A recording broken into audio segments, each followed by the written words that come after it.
make sure I'm streaming to the right places.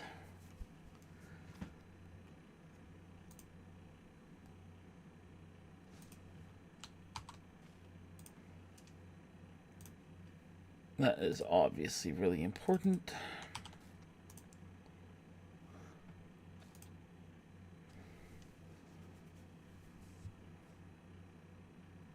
There we go. All that is done and set up.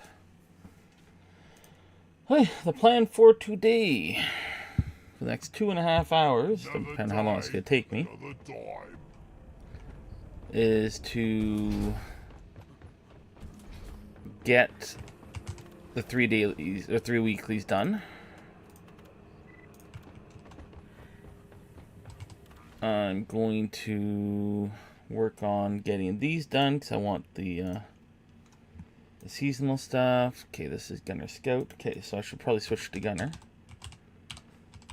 to get these done quicker.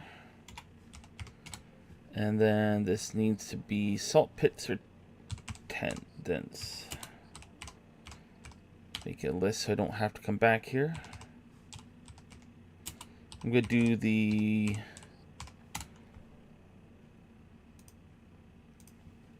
dailies first. And if there is time, I will consider doing a deep dive. Not a priority, but maybe. Okay, Gunner. Okay, we want the heavy. I'm pretty sure everything is maxed now. Yep.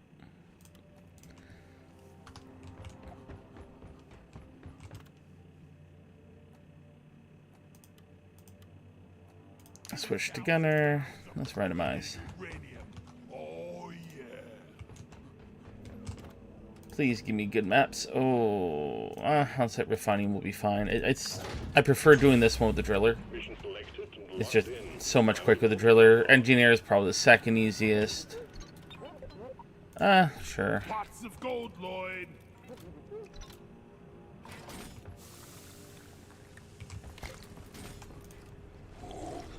Bottoms up. Oh, yeah. What zone is this? Ooh, dense, good.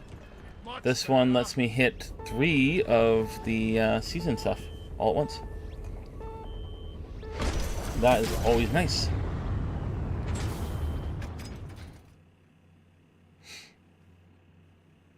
But yeah, so the goal is just get 3 of those done.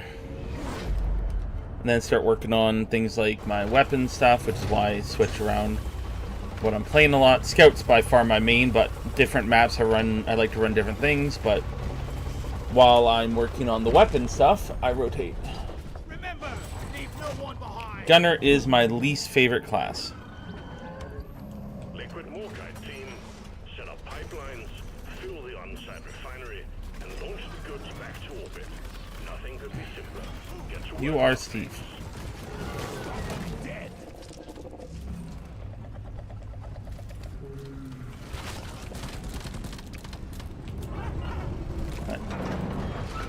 I didn't know where that was. Morning. Bag's full. Can't carry anymore. Bag's full already.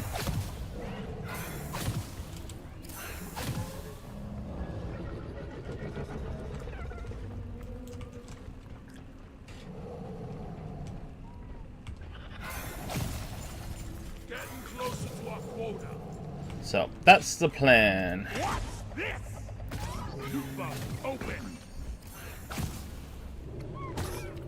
Oh, right. Here I am wondering why I'm getting filled up with gold so fast. And that's because I'm getting double the gold. Because Red sugar. it's early. That's my excuse. Attack. No, I don't want to fight that right now. Actually, I do.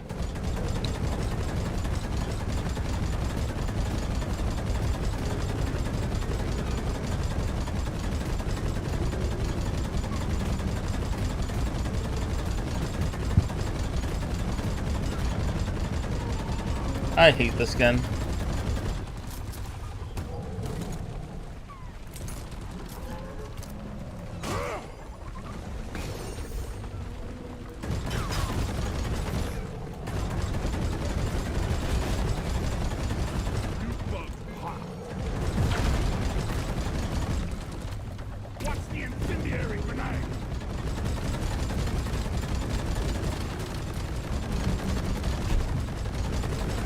Okay, it's not in a terrible spot to die. There we go. Did you turn into gold? Oh, you did. Oh, this is going to be a filthy run. Filthy, filthy, filthy run. If I get double the gold from that, which I should, I believe. Oh, that's a filthy run. Loot bug eliminated.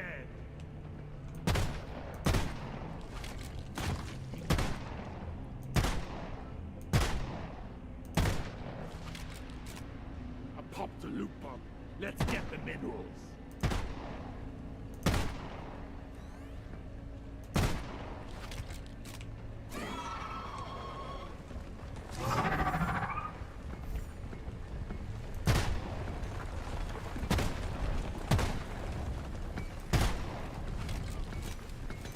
Loot bug looted. Really?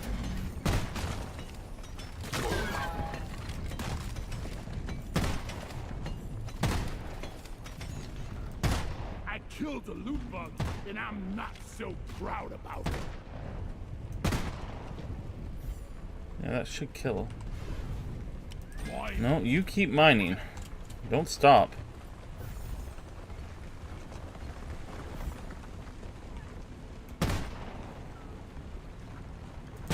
We got no ammo left. That's fine.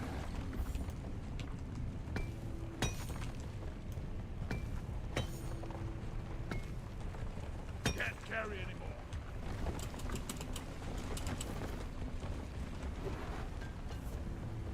Oh, this is gonna be a good gold run.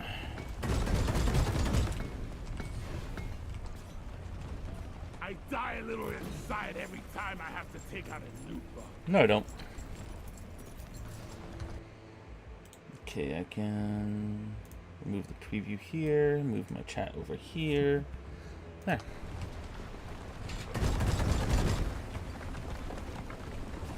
Another loot bugs around. Loot bug down. No. You are forever mining gold. That is all you do, Bosco. You mine gold forever.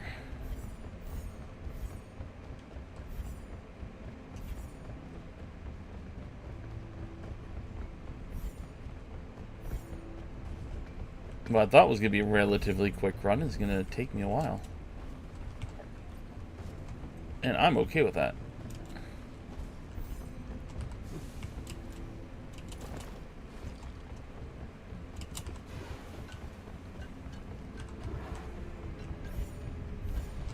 Go! Get to work! If you're not going to mine gold, at least mine something else.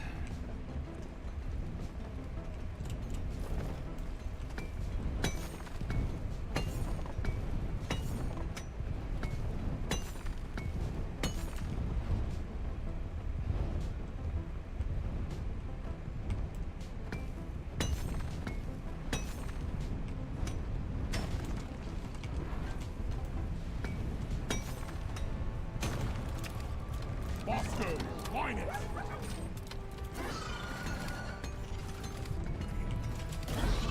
New Steve? I'm gonna call you Steve.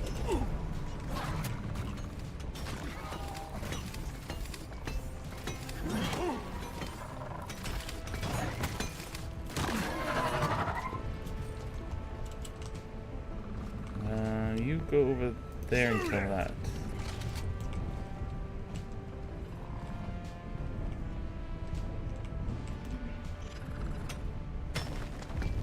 I can't carry anymore.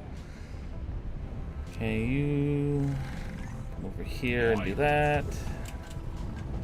Okay, I need to make a zip line up there. That'd be what I just do right now is just make zip lines to all of them. I feel quite alive.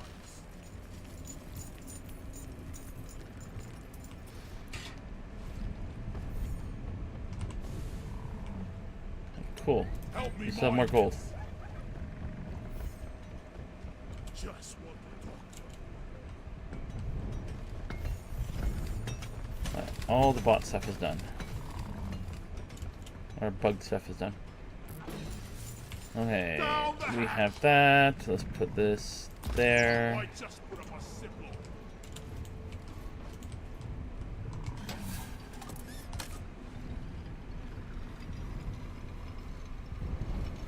Support fire, please! Eat it! We need a pump jack. Pump jack launched. Stay clear from the impact zone. Sorry, little brother. Your own fault for being full of goodies. Go! That is true. Get to work! It is absolutely its own fault. Let's get the pump jack connected and pumping. Yeah, I need to get these pump jacks going as quickly as I can. So I can always just keep going afterwards. I saw another nitro over there. I'll grab it later though. There's gonna be a good amount of gold though. Go! Get to work! Okay, yeah, that's gonna be a fun place. You shouldn't need precious minerals. It will get you killed. Alright, can I see any others from here? So I'd like to just make this my zipline location. Nope. Think there's one up there. I don't want to toss a zipline up there unless I'm sure.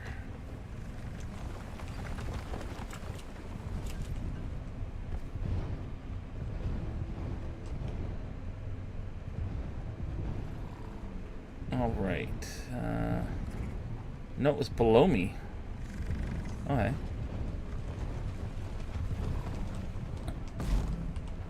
Ah, right here. Okay.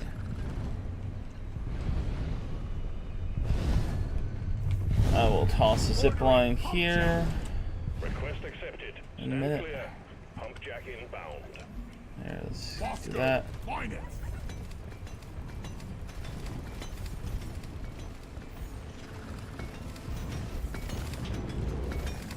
All right, let's get the pump jacks hooked up to the refiner. Saw some Help gold me there. mind this. I'm totally loaded. Yes, Load yes up I your am. guns and sharpen your pickaxes. We got an incoming swarm.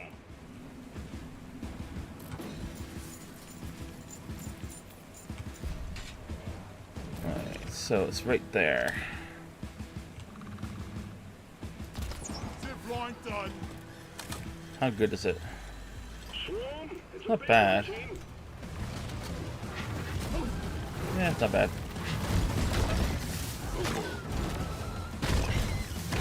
Bloody hell, you're hot to kill.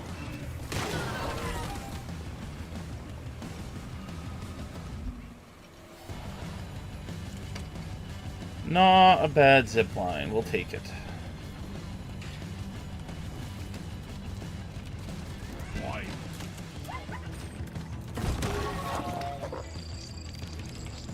Oh no. Where are you?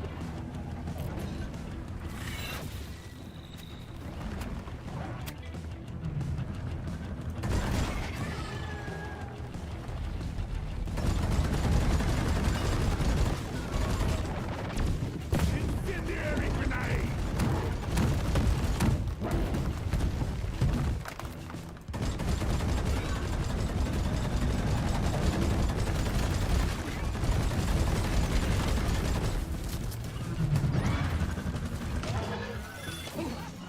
Ah, The wave is of course, that's when I run out. well done, team.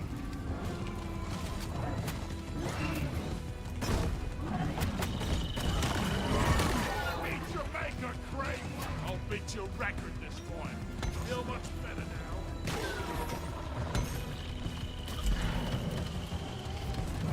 What is making that screeching noise?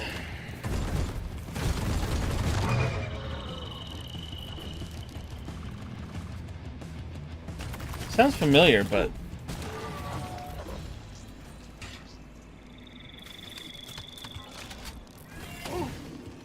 it's whatever's shocking me.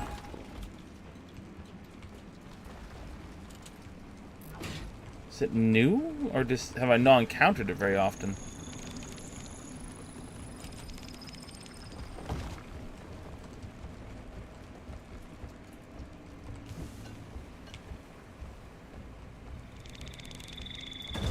There it is.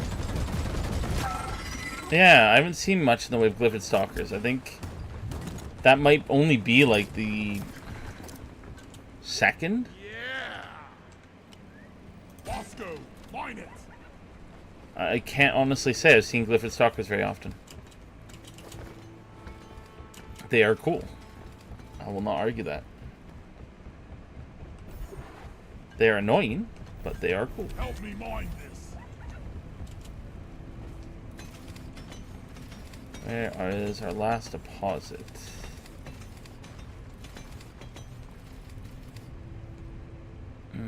Can't see it at the moment. We will find it. That's it. Back's full. Here I come.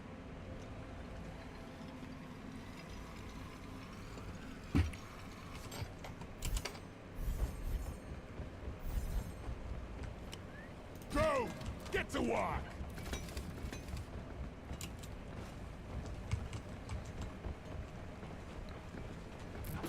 We got to definitely set up zip lines to get all that gold.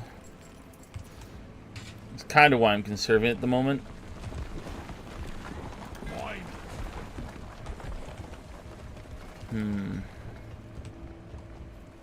This path down. I'll use zip lines to get back up when I need to. The annoying part about this one as the gunner is that I don't really have the ease to get around like I do other classes. Bosco, mine it!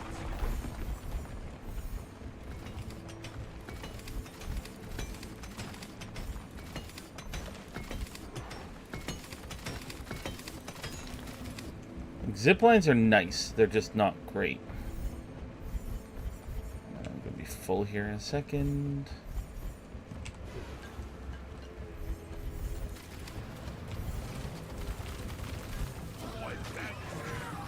That's what I thought. Okay, this is just a hole in the ground.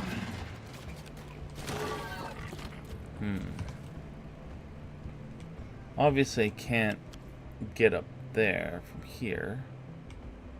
I can get there. Zip line ready.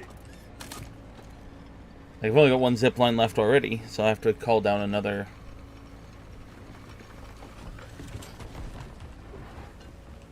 supply thing just to... Oh! Okay. Right there. That's where we want to go. Can we get over there? Actually, no, we just do this. Out of ammo.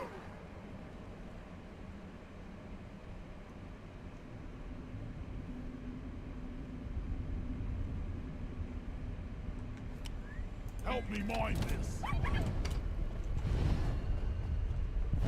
grab this. Requesting pump jack. Hump jack requested and is inbound. Any easy ways of getting around here?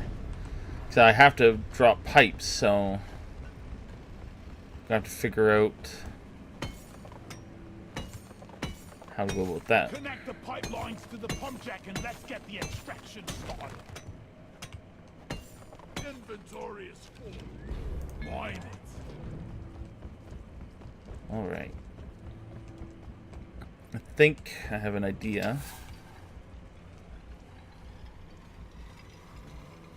Yep, just toss it all down there. That's perfect. I'll retrieve it all in one general fell swoop. Wow, lots more gold.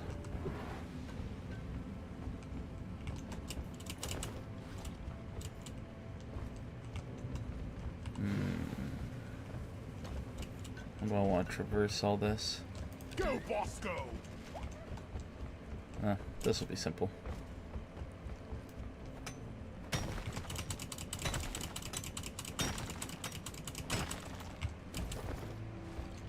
Much better. Alright, let's get some piping going. Down the hatch. I can mine the rest, or pick up all the rest of the rocks while I'm actually doing that. Yeah, this one seems to be a natural fit.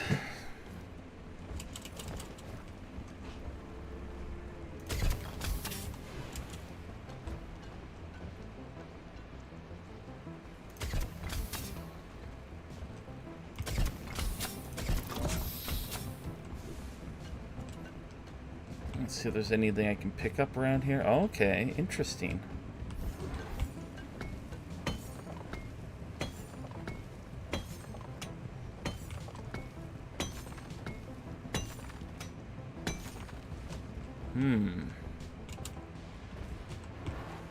I could. That's not terrible. I think I can make that work.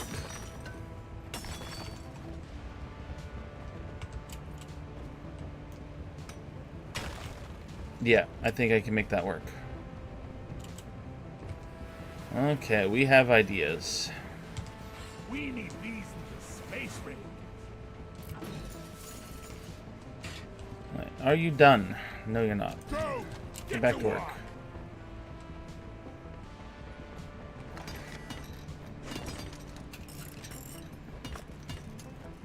Time to grind!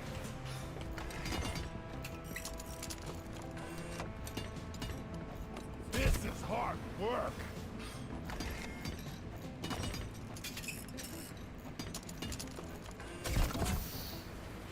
Great job. First pipeline between pump jack and refinery established. Okay, this one... I had an idea, but Mind this. still think it might be the best idea I've got. Go! Get to work!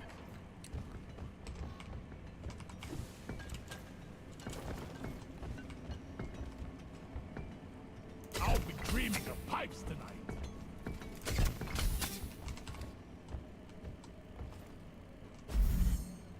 Too long. 8.3. Can I get a 9? Without your gizzards, team. Swarm incoming. That's not bad. I can make that work. Don't got room for more. Okay, so what next? Let's see if we trim this. Combat positions. The swarm is here.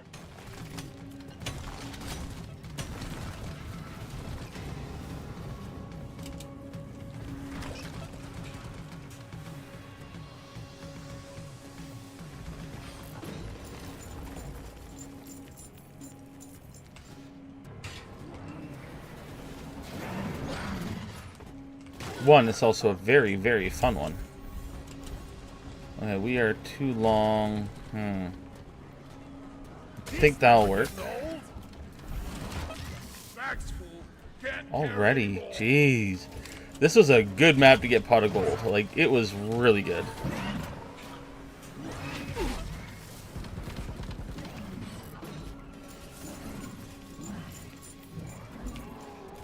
Does this lead back to the space ring?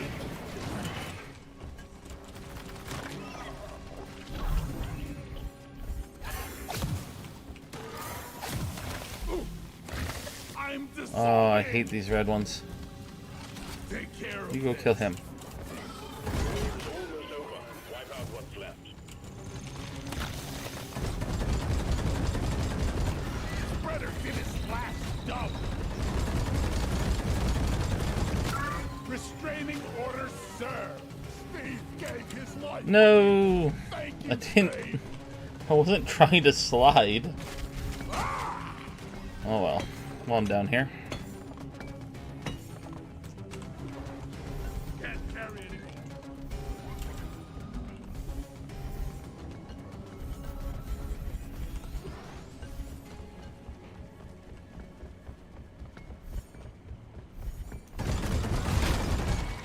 I guess I could have converted him.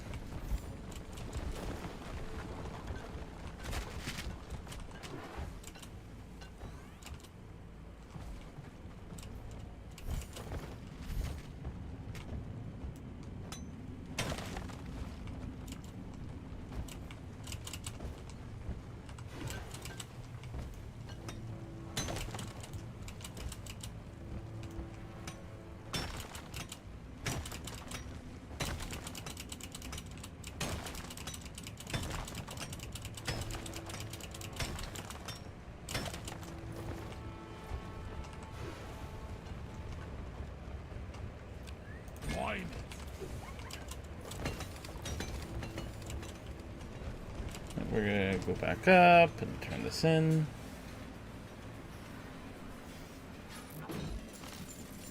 Depositing.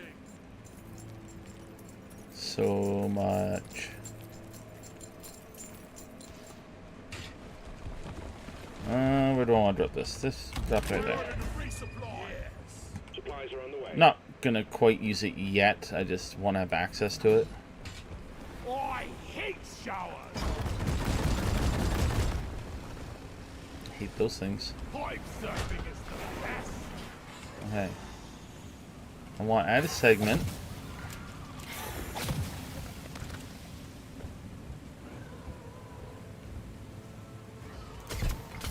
Perfect. What are you? Follow me, Steve.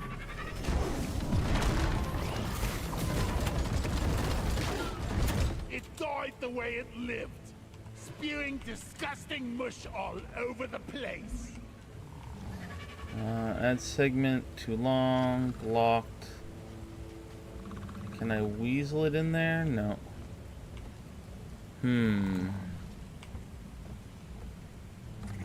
Okay, Steve, can you please move or I'm gonna murder you? Steve?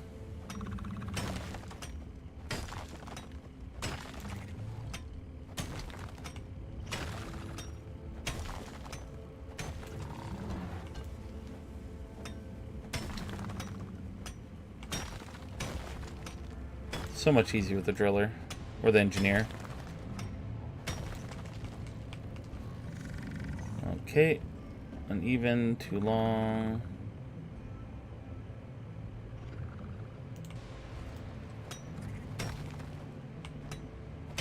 Uneven is easy to fix.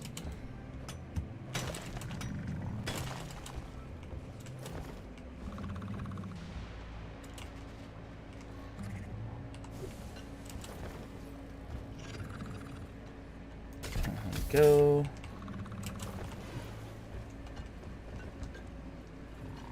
Pipe framework set.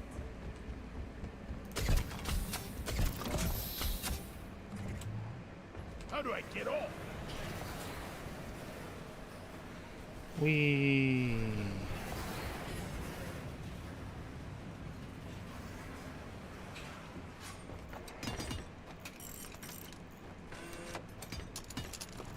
As good as it gets.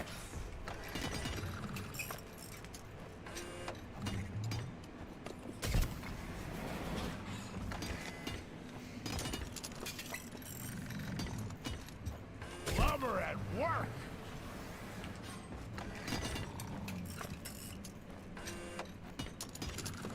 If you want something done, you better do it yourself.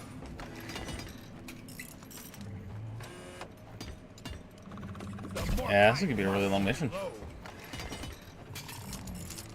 I guess I have a whole bunch of stuff to pick up off screen. Watch me go!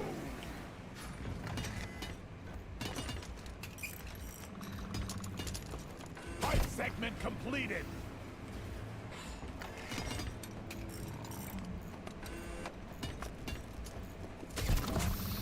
Perfect. Let's head back, get the last segment going. Just need to set up one more, and then we can start the extraction sequence.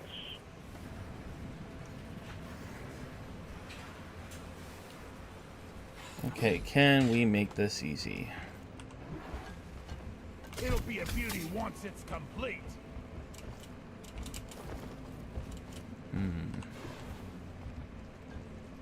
Obviously too long. Can we get there? Okay. Can we Trixie this? Is it worth Trixieing it? That's a bigger question, actually. Or do we go around?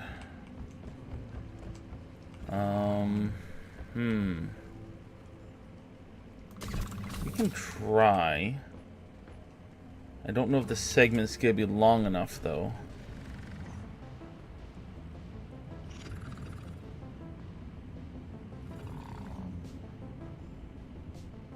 Wonder if that zip line will be in the way.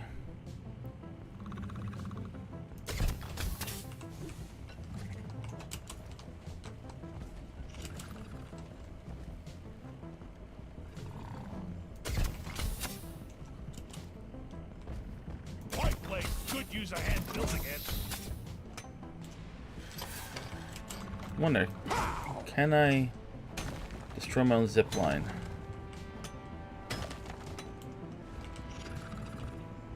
No? We got contact miners. Swarm headed your way. Alright, I'll assume no. So long, suckers! That's not what I want. I want to grind. No, so far it doesn't interrupt. Alright, good. Works for me.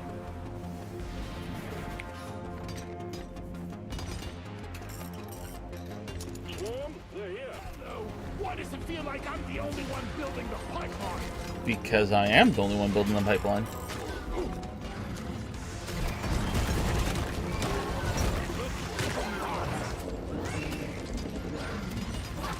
Come and get me, you disgusting pipe segment! Done!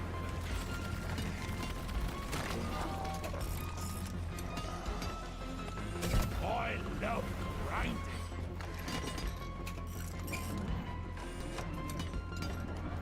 Good enough. And more segment. Here we go. That's gonna be annoying. Well, it shouldn't be actually. Unless I have to repair this part of the pipeline, then I guess it will be. All lights read green. Pipelines and pump jacks are all in place, and the liquid morkite is waiting. Return to the refinery and start up the pump sequence. Let's do it. So I actually don't have to defend the pipeline. I know they say to defend it, Morkite but you don't need to. extracted. Refinery and all pump jacks are working at full capacity. Be warned, the noise will draw in the locals. So Ooh. stay on your toes and do what you can to protect and maintain the equipment. Incoming wave. The wave is petering out. Wipe out the rest and get on with it. Let's get this remnants. I thought there was more here. Pump sequence at 25%. All systems running at 100. What's it? That thing made a right proper mess.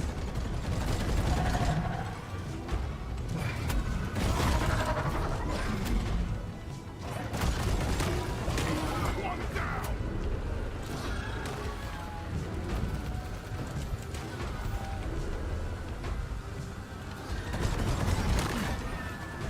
Okay, any more minerals around here? Ooh, yes. Function along the pipeline. Maintenance crew, to work. Yeah, I'm not really that concerned with it.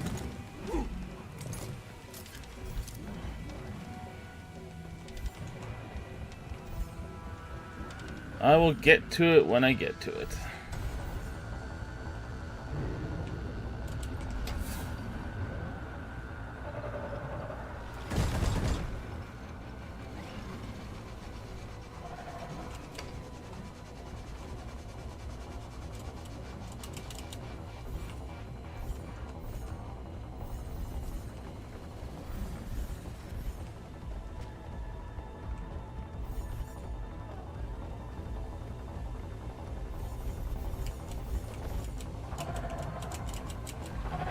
Okay, let's go do some repairs, I guess.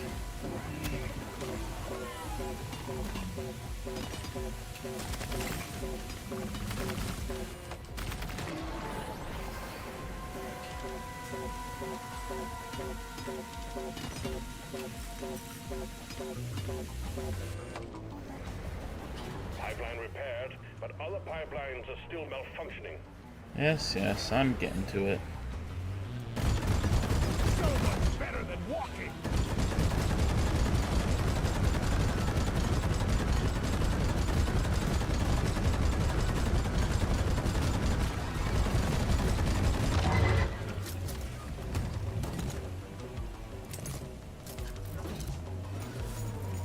I think we're actually doing all right so far. I agree.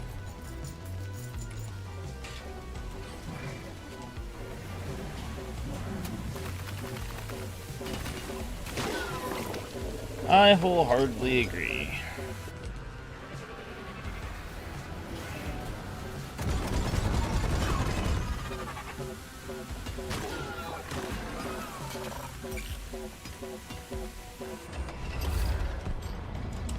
Try to keep Well, I kind of called that one. It's back up and running.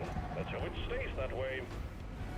Knew that thing would get in the way if I ever had to repair there. Pump sequence. Liquid morkite is being refined. Grabbing ammo. All the noise is pulling in the locals. Take them out before they gnaw up our pipelines. These things are annoying. They keep getting in the way. Let's clear them out. Maybe I won. There's always another Steve. I'm totally loaded. Pump sequence at 75%.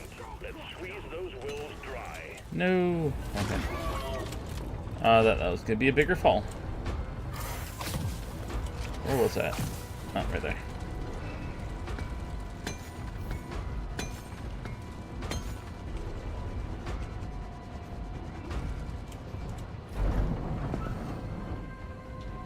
We got a leak. Locate it and fix it. Oh, convenient. I had to go back anyways. Quit spawning. Whoosh. Constantly in the way.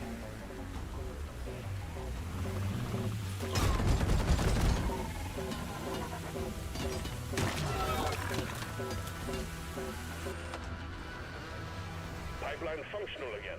However, we still have malfunctions in the system. Yes, yes. Let me empty my inventory.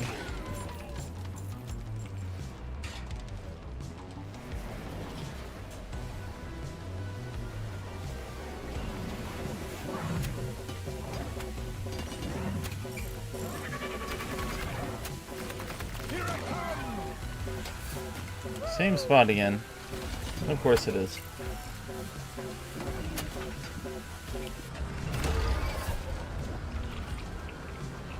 Machinery is running again. Well done.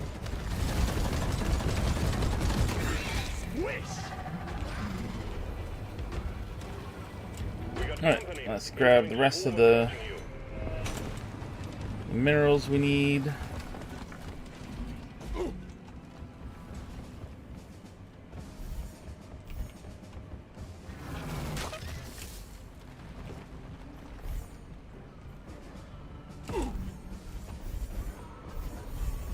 I'm definitely have to set zip lines. So much here. What's the best way of doing this? Speed is down.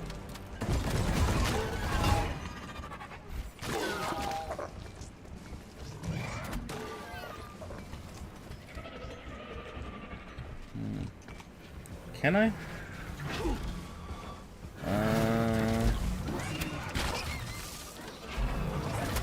Zip line up.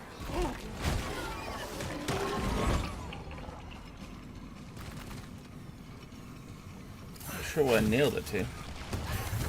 As long as it works.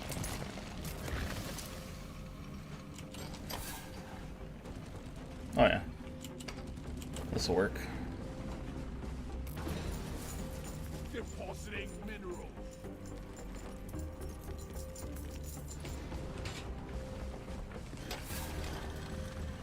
Then right back.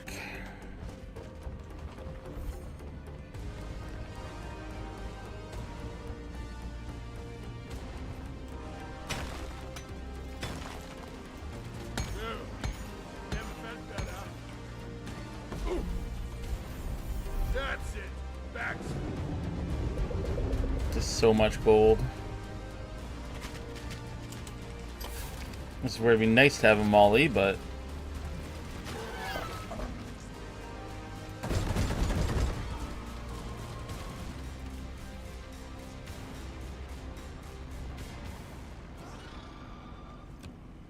Focus fire here. I don't like those things. They're annoying. Definitely kill on sight.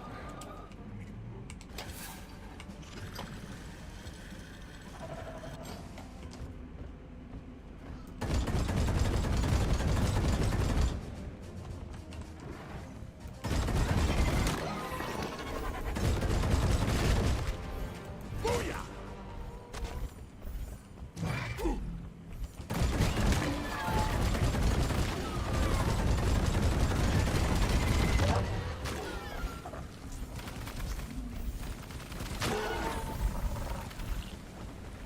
So much gold. Inventory is full. Another one of you.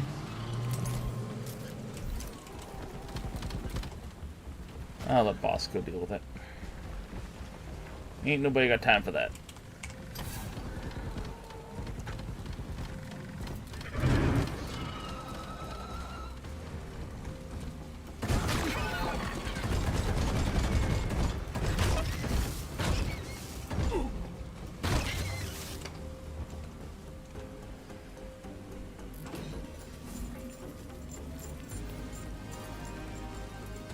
Secondary objective has been achieved. Bonus will be transferred to your account on mission completion.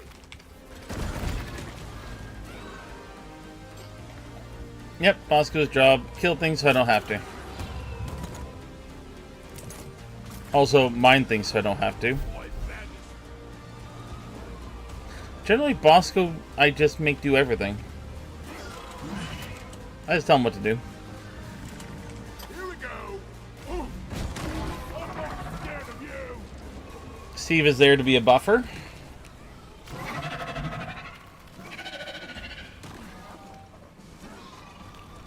Bosco's there to kill. And mine. Molly's there to carry. I don't even know why they bother bringing me to these missions. God damn it, there's a pebble in my boot. I build the pipe work, I guess.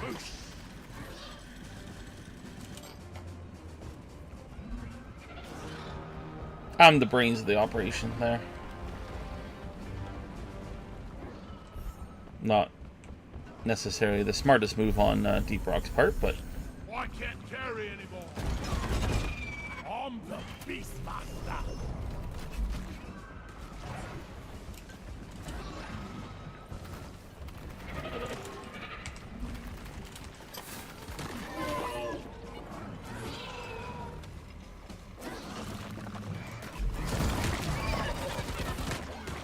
They like chasing me up that.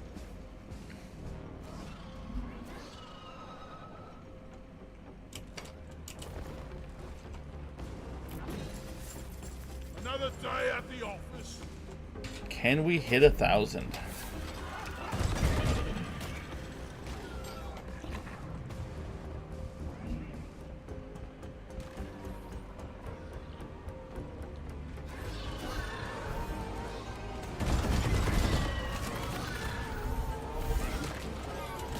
We're gonna get close. Have some extinction. Oh. Take a little glance around. I don't really see any reason to check every nook and cranny, but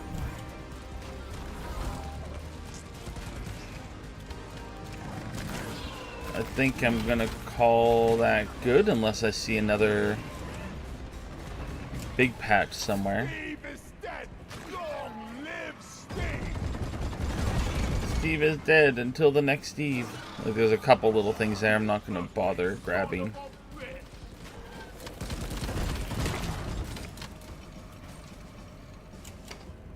Effort risk reward just isn't there.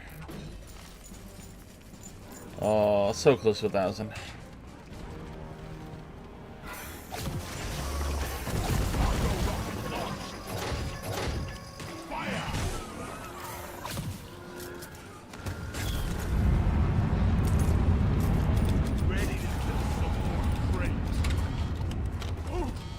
Okay, you're good. Well done. Cargo rocket is returning to orbit. We're sending in the drop pod to get you out. Hang tight. Okay.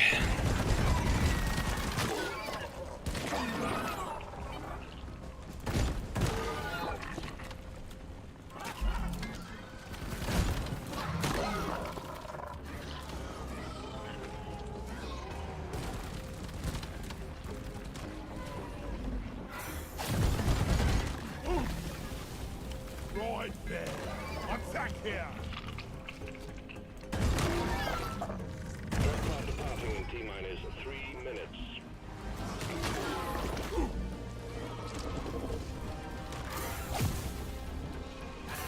Really? Access provided. I guess I could have taken that pipe work, but I didn't know exactly where it was.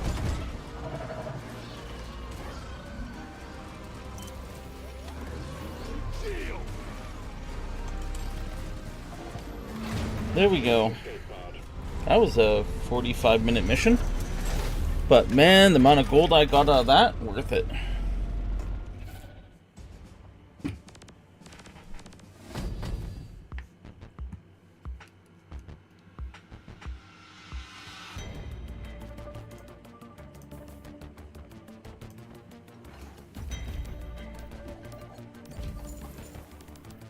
Decent amount of XP.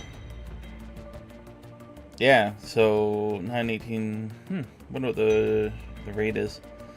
3,000 gold just off of that run alone. Worth it. I'll be able to switch to the driller in a couple missions.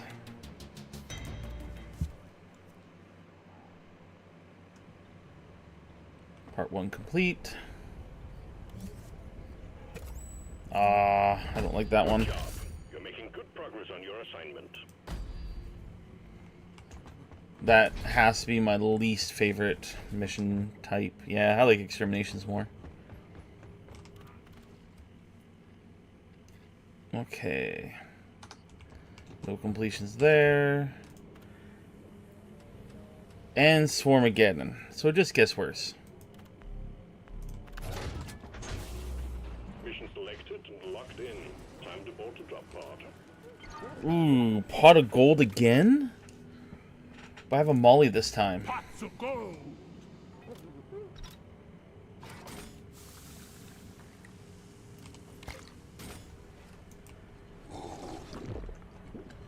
Do need the money.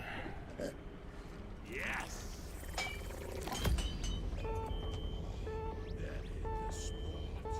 This will be another long mission. I don't know if I don't think I'm actually gonna get all the weeklies done today. I might have to complete the rest of them on my next morning session. I'll get at least the first series done. The one that's more important. The overclock. Gain access to overclocks matter more than the access to the extra money. And I could, in theory, just do it on the weekend myself and do something else on Monday. I think next week I'd like to start swapping out. Maybe having a different variety game every morning. Someone is trying to extract information on Hoxie, so I don't know. we can't have that. Get in there and find that data vault. When you do, wreck the place and retrieve everything that isn't nailed down. Go! Get to work! I have to. I could do. Yeah. I want to get into more fantasy games.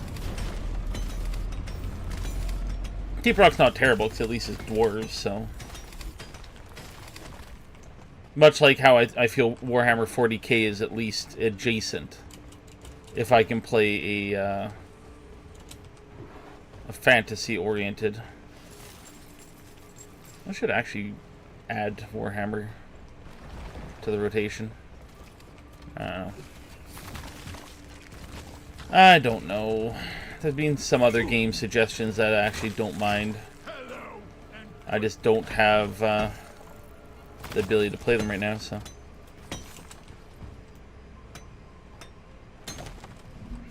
My mornings are going to guaranteed be single player, so maybe I should just make it single player mornings. But I need stuff I can start considering clipping and tossing up on YouTube other than just live streams.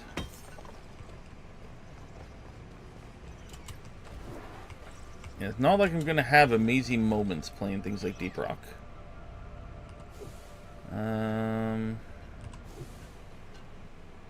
Okay.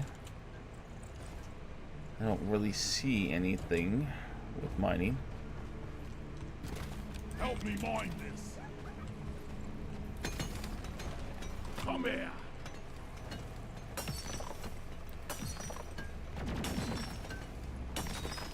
What's shooting at me? When I'm done working for DRG, I'm starting my own bloody mine. Show them how it's done.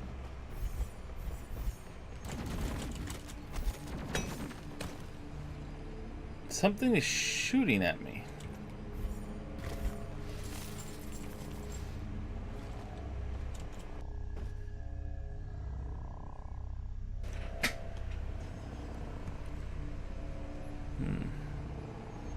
Yeah, everything else over there seemed to be fine.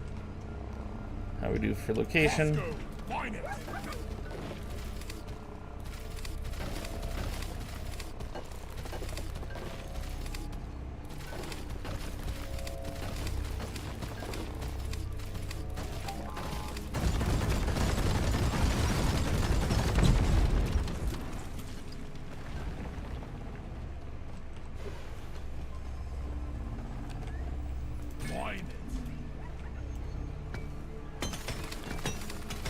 I need to feel right here, right now.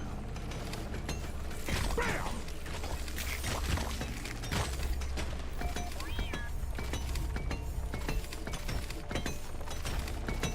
That's it. Back's full. Focus fire here. Depositing minerals. I have to go through my list of games. Decide what I wouldn't mind getting back into playing. Like Gauntlet's one that I wouldn't mind picking up again. I just, again, not a solo game. It must be shut down before we can gain So, access. that's where I'm running into problems. Power stations powering it and disable them. Help me mine this.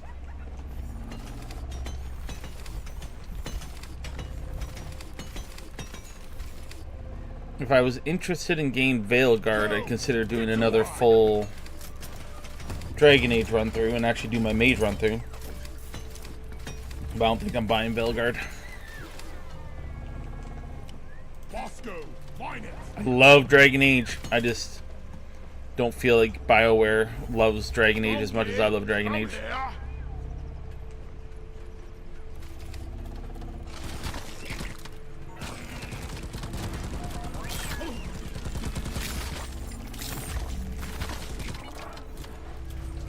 BioWare as a company just feels like they've lost Bosco, the thing that made them great.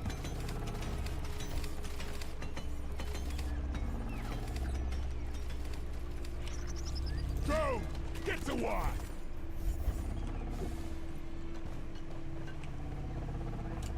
Really sad part is I actually used to hang out with a bunch of people at BioWare. Playing Magic the Gathering. Loot bug pop.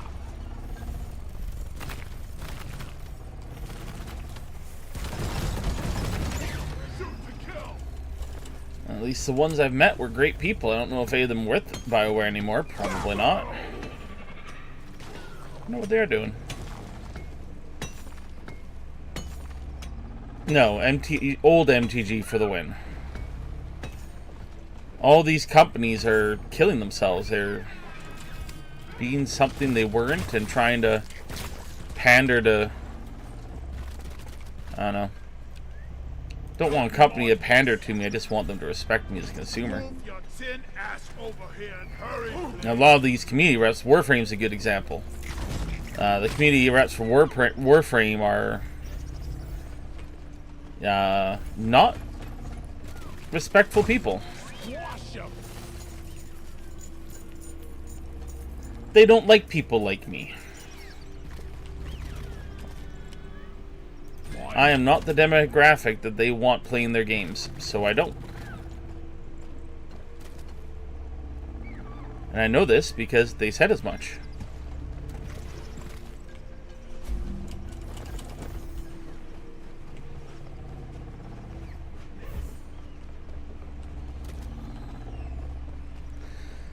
You are a prime example of why these companies have no idea what they're talking about.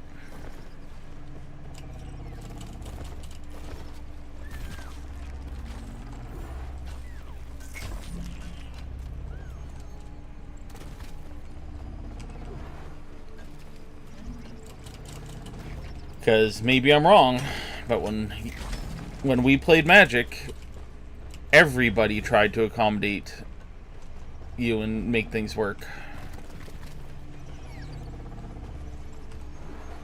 Everybody bent over backwards to get you to play and get you to feel welcome and all that stuff. I need the damn minecart on legs. Where is it? The demographic of the store had a lot of women.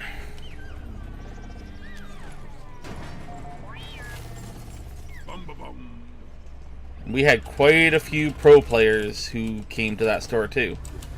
Even if it was just for events and such. So the idea that the Magic the Gathering community as a whole are all the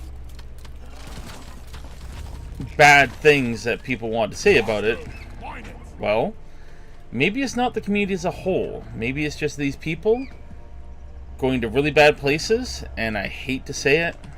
No, I don't hate to say it. And the honest truth is, maybe the problem really wasn't the places that these people are going to, or the community as a whole. Maybe the actual problem were the women themselves, or the people themselves, creating an atmosphere that was toxic, and an atmosphere in which people didn't want to accept them.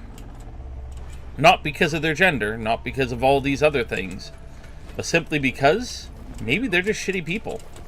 And the honest truth is, you see that in how a lot of these people have gone into these communities, who have gotten jobs in these communities, and then turned these communities into hateful places. Maybe the community wasn't hateful to begin with.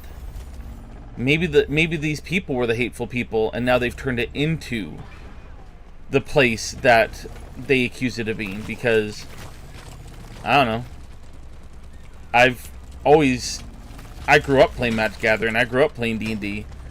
I grew up playing with guys, girls. Race didn't matter. Nobody gave a crap. It's, were you there to play, and were you there to have fun? Go ruin someone else's picnic. That's the only thing that the people I played with care about. Get to work. Redder thrown down.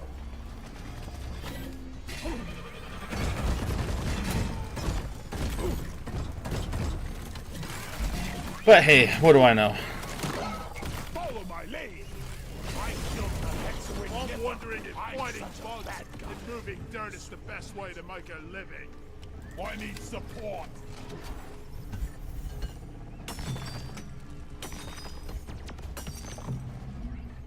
It was like World of Warcraft too.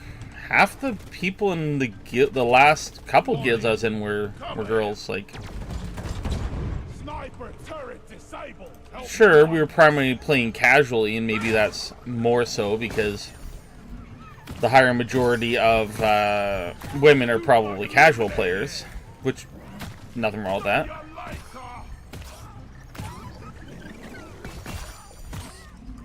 But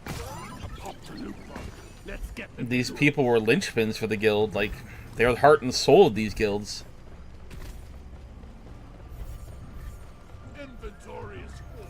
These were not the people that you disrespected.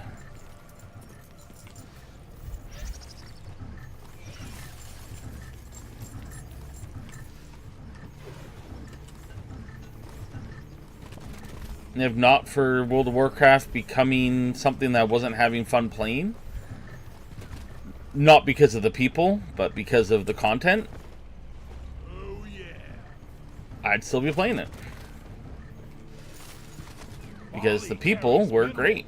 And we shoot bugs in mine. My dwarf life in a nutshell. Send a hacking pod, pretty please. Roger that. Hacking pod is launched and on its way. Ooh, nice.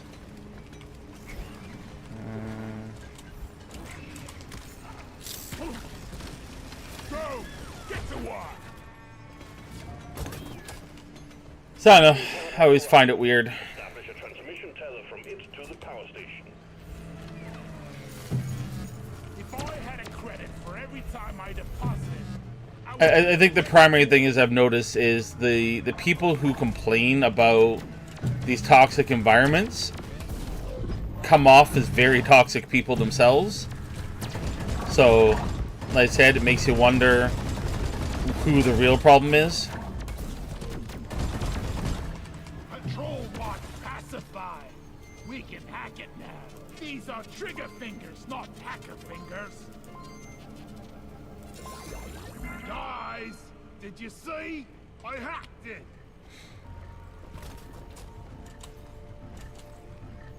And the guys we always kicked out of guilds were always the toxic ones. So it's like, It feels like it's an environment where Stop the hacking when you're ready. some women feel like they're allowed to be toxic because there are toxic guys out there, and that they should be given a free pass because somehow they think the guys get a free pass when they don't. And then when they're not allowed to be toxic because they feel like they should be allowed to be toxic, now it's suddenly everybody else's fault. Everybody else is a bad person because they're not allowed to be toxic because people call them out. Where I've never been in a community in which a guy is toxic and he doesn't get called out for it.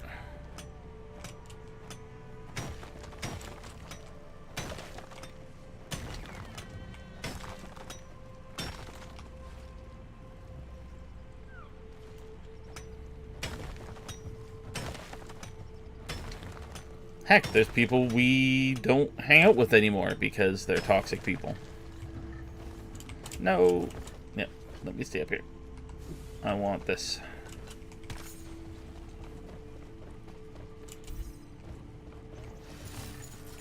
Glad I ain't the one to sort this stuff.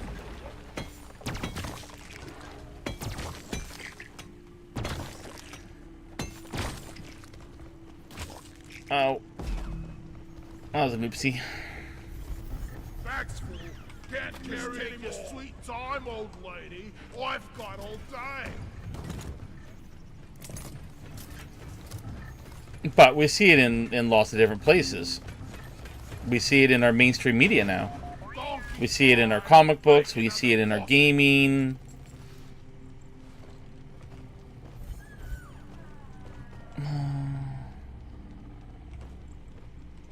Yeah, I'm just ranting to myself. After this, That's all. longest shower ever.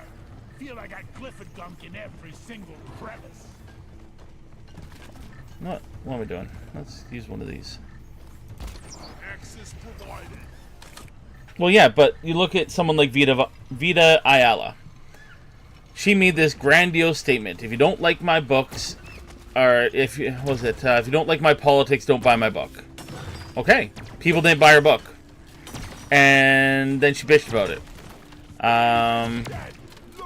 Like you so many examples in comic books of these toxic individuals, be them men, women, non-binaries, who make these grandiose statements about how people, how they don't care about other people. Literally, like they basically say it. They don't care what you think about them. You don't have a choice but to accept them for the toxic personalities they are. And then when people are like, no, we don't actually have to, and then they get called out for it, suddenly they play victim again. It's like you are the ones who created the scenario in which people stopped respecting you. Like you literally told them you don't respect them, therefore, but they have to respect you. That doesn't make sense. It's that double standard thing. And again, it's men, women, non-binary, it doesn't matter. You're gonna find this exact toxicity everywhere. It's just when a guy does it, they get called out and it gets stamped down hard. When a woman does it, or someone who's non-binary does it, they get a free pass. It's the same toxicity. It's identical behavior.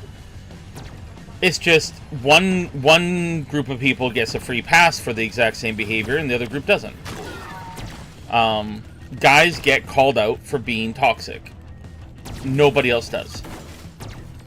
And that's a big problem. And we see it again, Marvel, comics. Now, that's not always the case. Politics comes into play too. Look at Pedro Pascal and Gina Carano. They both effectively said the same thing in two different ways. One lost their job. One got more contracts. So it's not good. And now consumers are basically, look at Disney. Like, Pedro stopped talking, and that was the thing that he did that was smart. He stopped talking. If he hadn't of, he'd be...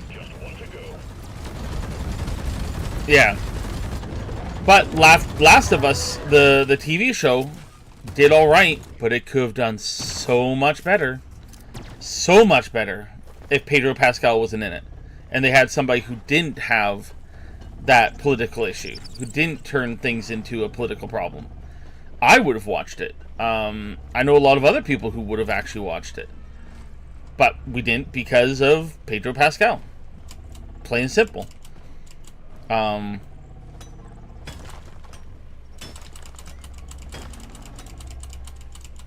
That's just the honest truth of it.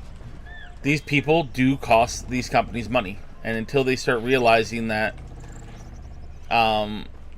these talking heads need to learn to keep their mouth shut and just do their jobs. Like, just because you have a platform doesn't actually mean you get to use it for whatever you want. That's actually not how it works, because what you're then saying is, I got this platform because of this one thing I did, and because of this one thing I did, now you have to respect my platform. I now get to say whatever I want because I know how to pretend. So because I know how to pretend, suddenly my opinions matter more. That's exactly what they say. No. I don't have a platform. It doesn't mean that my opinion is any more or less valuable than somebody who does. Now, somebody who's legitimately educated on a subject, okay, then we have a conversation. Then we have a discussion that legitimately they might have more weight. I don't have a problem potentially conceding that one. But I think it was Anthony Hopkins who pointed out the issue of don't listen to actors. Most of them are idiots. And that's true. A lot of actors don't even finish school, really. Like they don't do school like normal people do, a lot of them. Look at the whole cast of Harry Potter. Well, not the whole cast, but the main cast of Harry Potter. They didn't finish school the same way normal people do. They had private tutors, stuff like that. You're not getting a diverse idea of thoughts. You're not sharing thoughts with a bunch of classmates who might have different views, who might have different backgrounds. You're very much getting a very insulated viewpoint. And it's not healthy. And that's the problem with most actors in general, is it's all education in a bubble.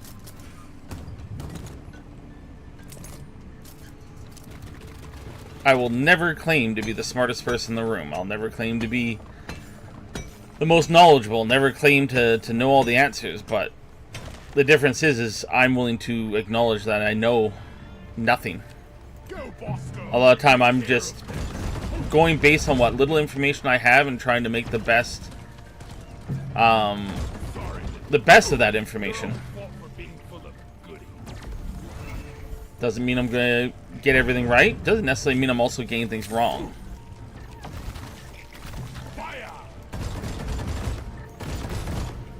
But it does mean that I know I need to listen. Power station here. We need a hacking pod to hack Roger it. that. Sending in another hacking pod.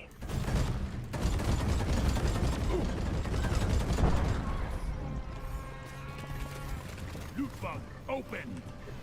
But just because you should listen to people doesn't necessarily mean that you have to agree. The hacking pod has landed. Hook it up to the power station so the hacking can begin. Question everything.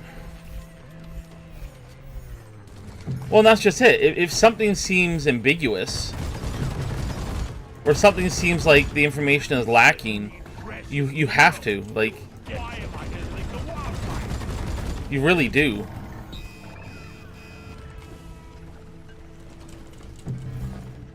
Like, I don't follow a ton of alternate sources anymore. I just don't have the time. But I also acknowledge that the sources I do still follow they don't always have it right, and I don't have a problem calling them out. It's something actually I've had to do a little bit recently. Is I have on social media called out people that I absolutely respect most of their views. I think these are insightful people. I think that they've got their finger on certain things at the same time. I think some people can have bad takes. The most recent one was the Pedro Pascal thing at Comic-Con. I think it was Comic-Con. I guess, and I can only go based on my understanding of the story, is even though he's this big Hollywood actor, he suffers from anxiety. Okay, that's an absolutely reasonable thing to have, even though you're an actor. Just because you're this big name actor doesn't mean that you're suddenly immune from stress, immune from anxiety. It's as somebody who does suffer from chronic anxiety. And I don't only, and that's part of the whole OCD thing, is that is anxiety. I don't have control over that. I don't get to dictate what causes me anxiety and what doesn't. I can be a very well put together human being 99% of the time, but in very specific circumstances and very specific moments, my nerves can be shot. That can be the moment where it's like, this is that moment. This is the moment where my nerves are getting to me and something's bugging me. And you don't even have to be able to explain it sometimes. And for someone like Pedro Pascal, okay, he's a big shot actor. What was he previewing at the time? Was it something that made him nervous? Was it something that he wasn't 100% confident that people would accept him doing? Like, I know he's intending on being the next Reed Richards. That's nerve-wracking for an actor like that. Like, he knows he's going to get vitriol for it. He knows that people don't generally like him as an actor. He's caused some waves, and that there's a large group of people who don't like him because of things. Again, justified or not, I personally have my issues with Pedro Pascal as an actor. I think he said some pretty shitty things, but I liked him in Game of Thrones. I think he did a wonderful job in Game of Thrones. I've heard good things about him in Last of Us. I didn't watch it, so I don't know, but I heard he didn't do a bad job. A lot of people said he wasn't necessarily the Joel they wanted, but acting-wise, he's fine. I can't even think of anything else I've seen him in. I've probably seen him in stuff, but overall, I haven't had issues with the acting I've seen him in. I know other people have. So with that in mind, okay, he suffers from anxiety. So during this this press thing at Comic-Con, he's with his co-star. Oh wow, that's done. I guess he gets nervous and he reaches out for her hand. She takes his hand, and it's one of those things, I guess, that calms him, is the human contact. I understand that. I don't think that's an absurd thing. A lot of people are like, oh, look what he did to her. He grabbed her hand and made her uncomfortable. It's like, but you look at her and she doesn't look uncomfortable with the fact that he took her hand. And I'm going to guess, because she hasn't said otherwise, she's probably aware of it. She's probably aware of his anxiety. I'm going to guess they've had conversations about it. I'm going to guess she has verbally elicited support for him. I'm going to guess that maybe during their filming, he's found comfort in her in that regard in other moments. It came off, just the exchange, as a friend being there for a friend. I didn't see anything wrong with it. But people I respect, as content creators and some of the things. Anna, that Star Wars girl. Why am I blanking her name right now? Probably because I'm distracted.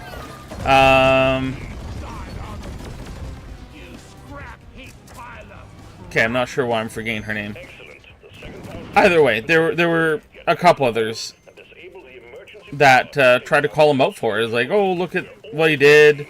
How inappropriate is that? Grabbing her hand. Like, like, just saying some really shitty things about that moment for him. He's got things worth criticizing. 100%. I don't think that was it. I don't feel like that was the like, that just made them look petty, in my opinion. It's like,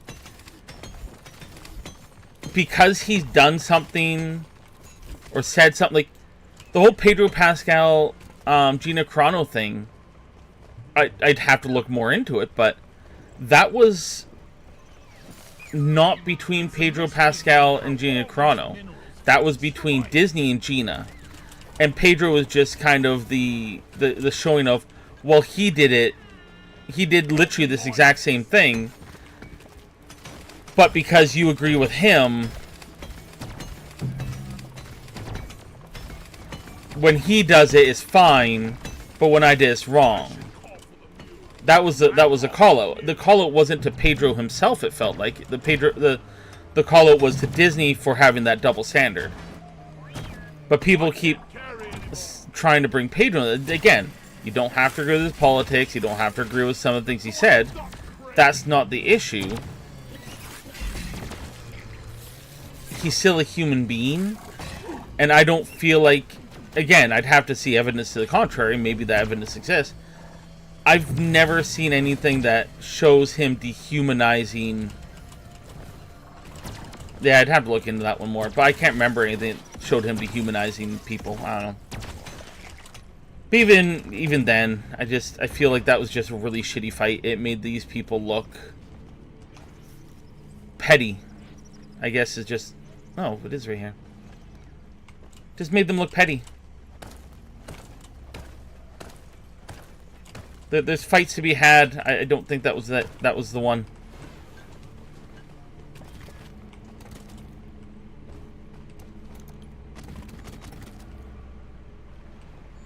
That was just not the one.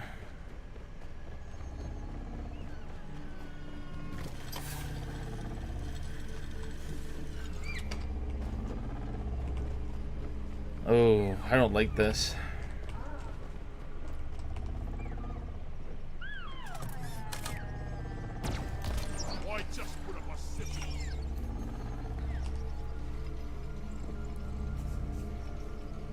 It's not even that.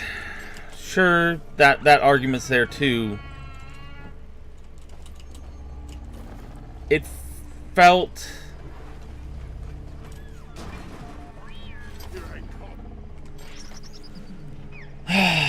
catty. Now, I don't know how many people called him out, but the worst part is, it was women. There's two women that did it. I didn't see any of the guys I normally check out do it, but they could have done it in videos, and because I'm so far behind on my YouTube stuff, I could very easily missed it. So, but yeah, it felt petty. I don't know how else to explain it. But again, these are people I enjoy their content and stuff like that. It's just felt like they were seeking something. They're seeking a reason to belittle him and demean him and further demasculate him. And maybe it's because of my own experiences that I don't condemn him.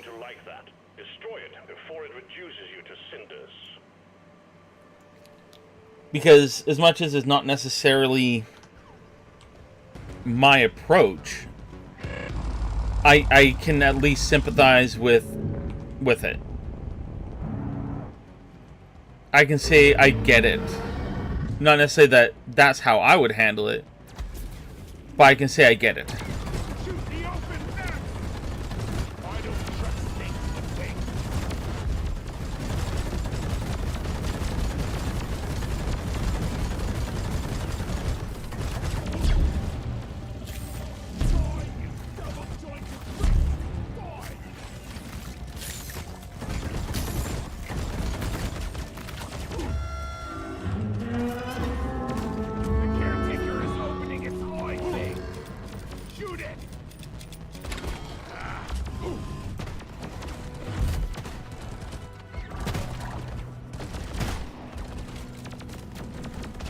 Where am I going?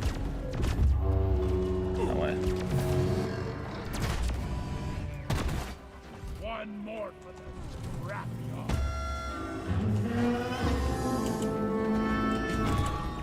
Really much better.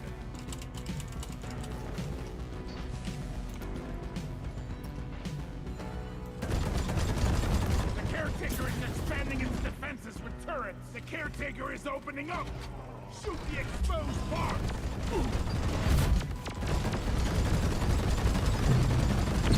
Sniper turret destroyed.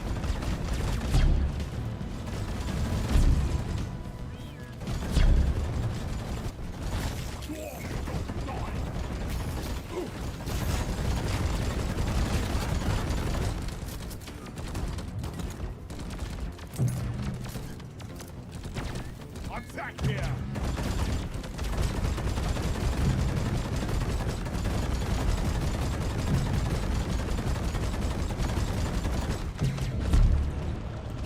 But yeah, I'm all for being critical of things that are worth being critical over. Don't want these things to breathe. Their rock is fire on the caretaker's eye. Hexoing down.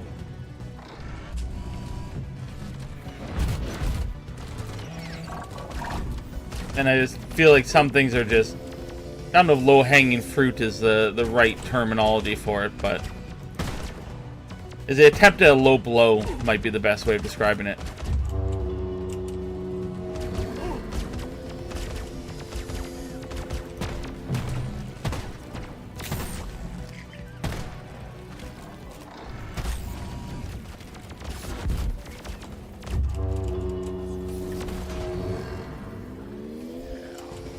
I think going after somebody when they're in a low point,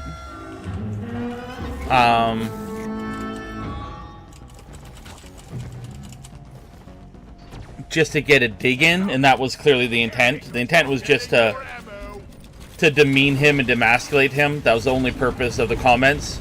Focus fire on the caretaker. I think that's what it boils down to. I think that's where my issue comes down to, is the commentary's sole purpose wasn't to establish that, hey, he's mean to the fans, or that he's a bad person, or that he said something that, like, the purpose wasn't to call him out for doing or saying something wrong.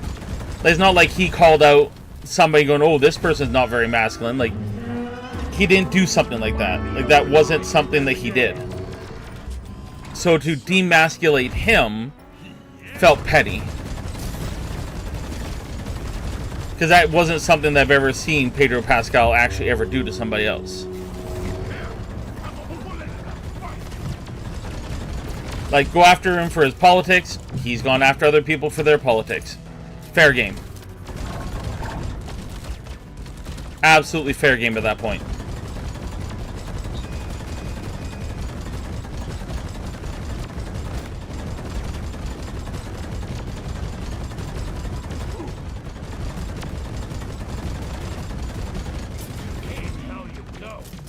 I don't even remember why I got on this point. Oh, right, we're talking about toxicity.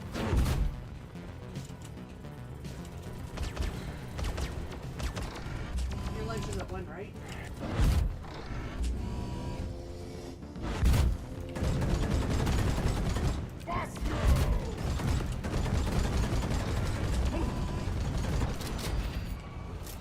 Yeah! The caretaker is down! We got the caretaker! The data rack is ours!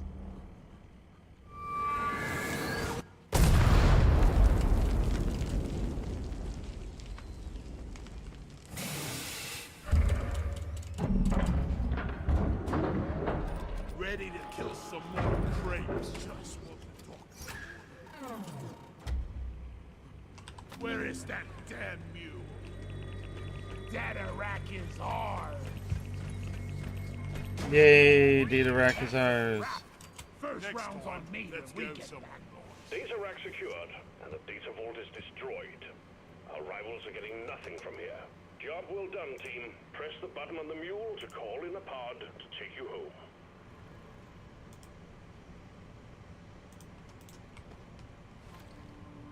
Drop pod en route. Hang in there. Hour and a half, 2 missions. At least this one was only a half hour.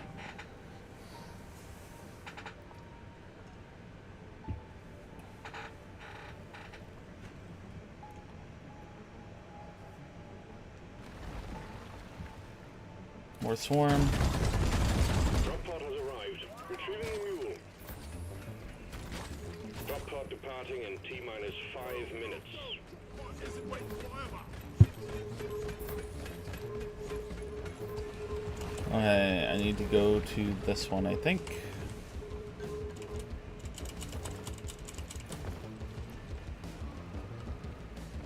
Yeah.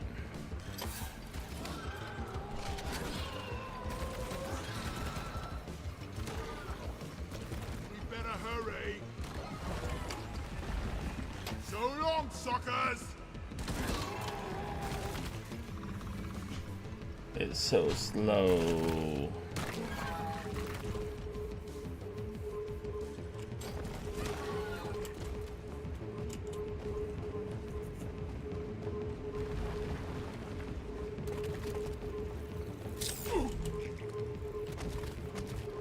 Drop pod departing in T-minus 4 minutes. Ow.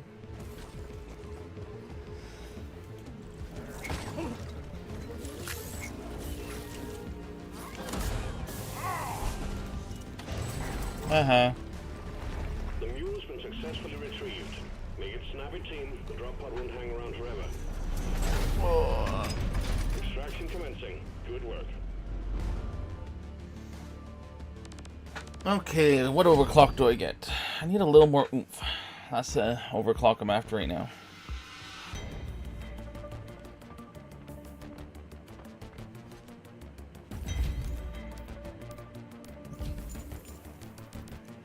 Another decent chunk of gold.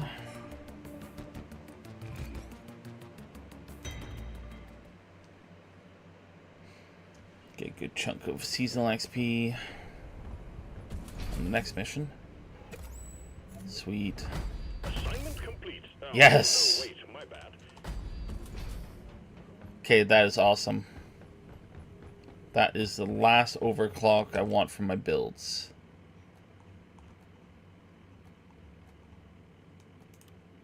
This overclock is gonna be amazing!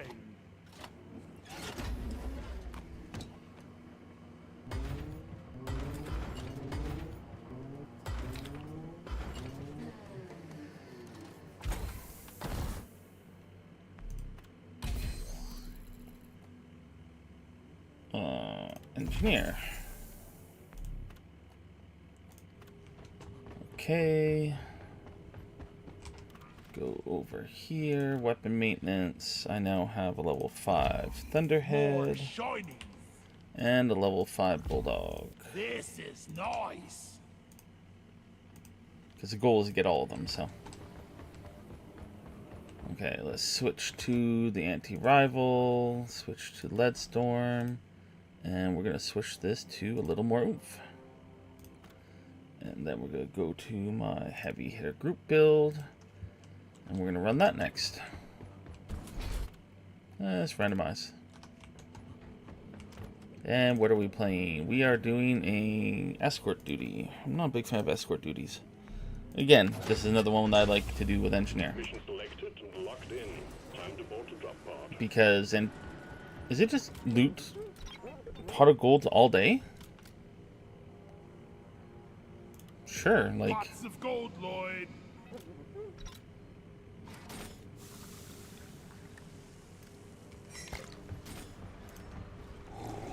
I will absolutely take all the free gold you want to give me. Ooh, that's nice! Because I'm going to start getting all those overclocks built, those cosmetics built. My first goal was to get all of the equipment items for every single character, which I've already got. I was working on the different cosmetics from different seasons, but I think I should work on the forge stuff first.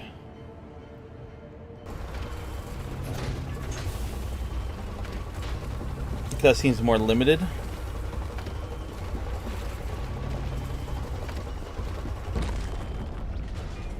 Here we go! gonna be another long mission too. This time we're after an Omeran Heartstone. In order to extract it, we're sending in an autonomous drill dozer to support you. The drill dozer will automatically home in on the Heartstone, so your job will be to escort it and keep it running. Good luck, Magnus. Stand clear of the landing zone, team. Drill dozer coming in.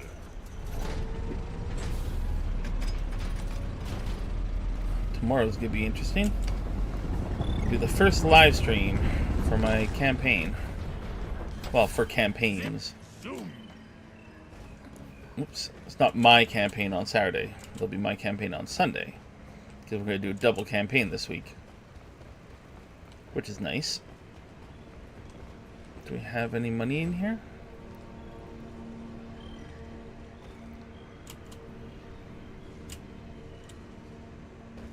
Oh, Fester Fleas.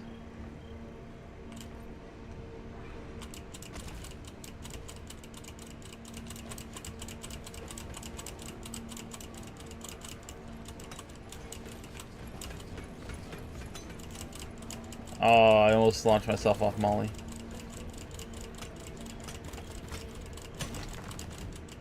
Yes. No. Yes. There we go. Where are you? I hear you. Right there. Bosco!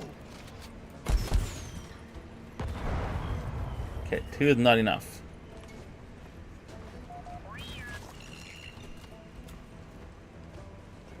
I know there's another one in here. Where are you? Bosco! Light! Kill it. Here we go! Got another one in here? Attack here!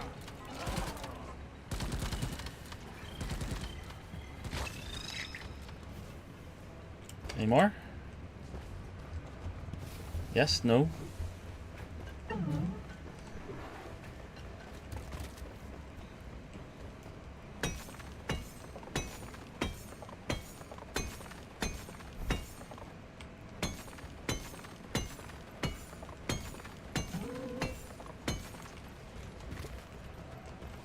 Molly is on the way. The tin can is surely hungry today.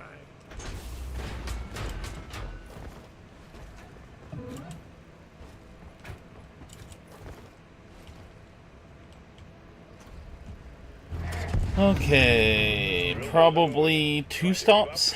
Guarded with your life. Operators are prime objective. Let's do our best to keep them running. Wow. Okay.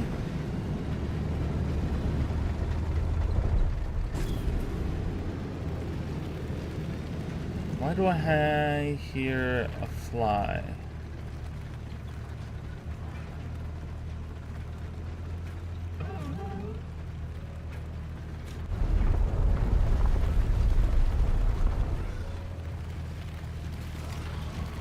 Maybe I'm just hearing things.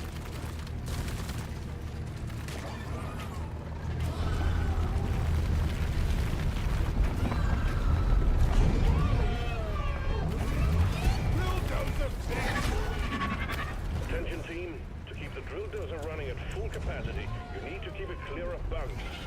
Also, we got an incoming swarm. Huh.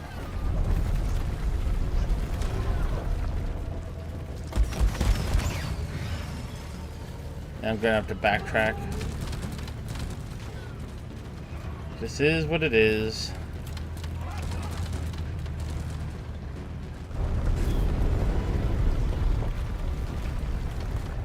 Not seeing any flies.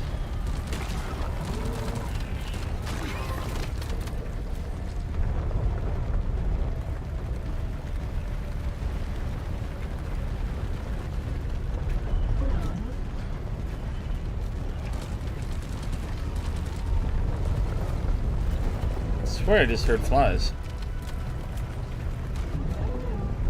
Probably ahead.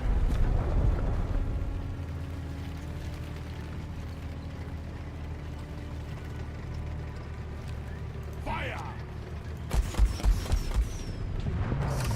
No light! The drill dozer has stopped.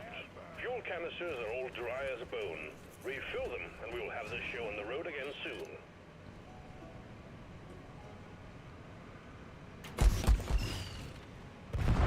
Support fire, please! Fester, flee down!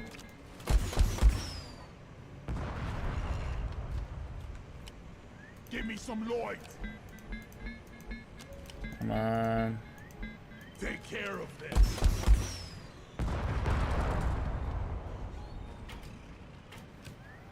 Look there! That buzzing was getting on my nerves. Attack! Any more? Mine it.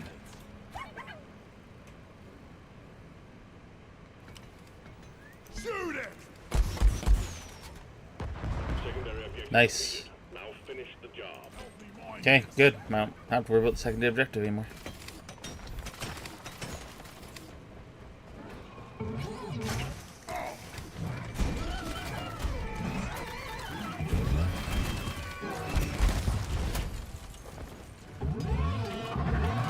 Dozer, prepare.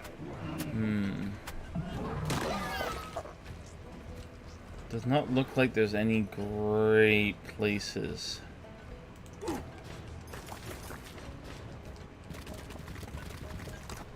Bosco, mine it. We need oil, not soil.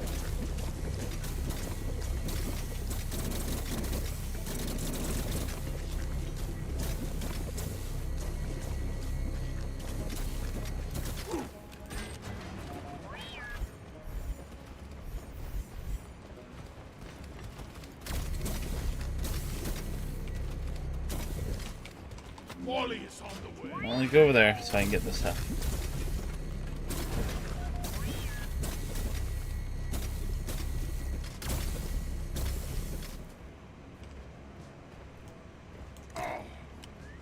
Go! Get to work! Protect the drill dozer. It's being attacked by wildlife. Is it? Canister fueled and ready.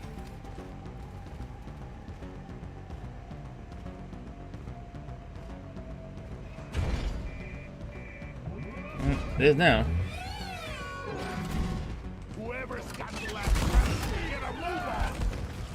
Guys, keep those bloody marks on the drill dozer! Reda, heal!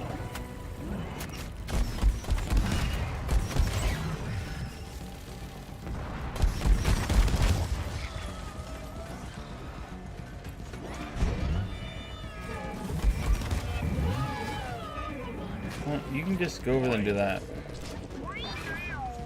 Where is that damn tin? Molly. We need to fix the Reda! Ready to go for a cold brew right now.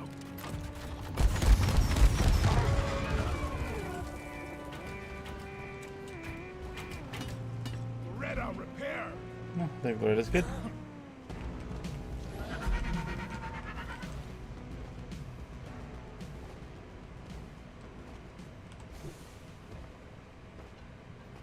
Let's get down here and get us some more fuel.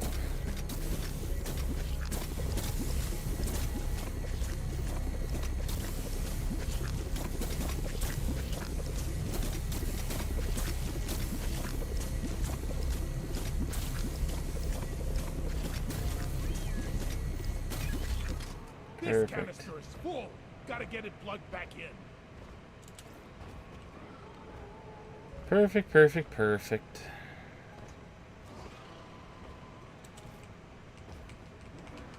Loretta's ready to go. The drill dozer is fueled and ready to go.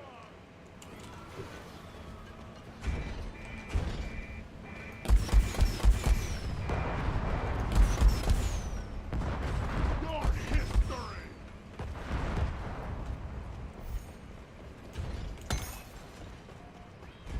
Any more here?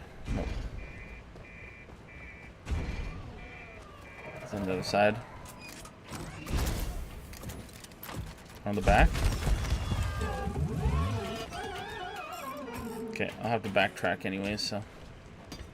Doretta could really use an armor upgrade.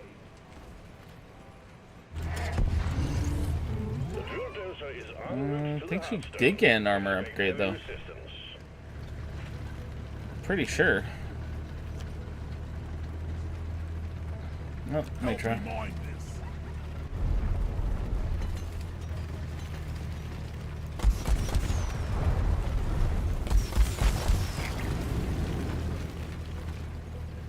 Okay. Do we do another fuel up, or do we go straight for it?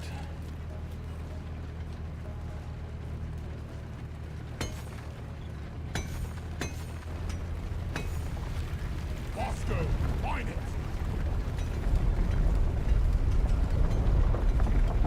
Swarm detected. Keep the drill dozer operational at all costs. Still not seeing it. No, we're gonna have to fuel up one more time, I think. No. Okay. I'll take that. Doretta is under attack.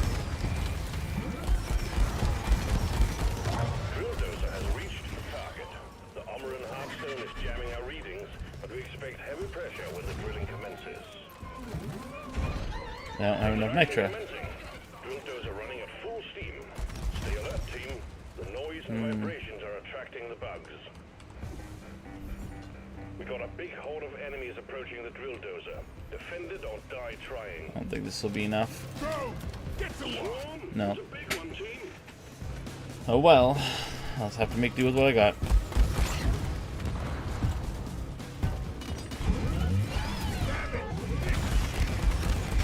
Raise the fire.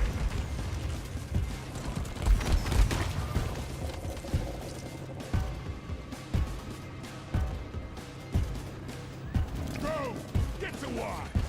Get the illuminate.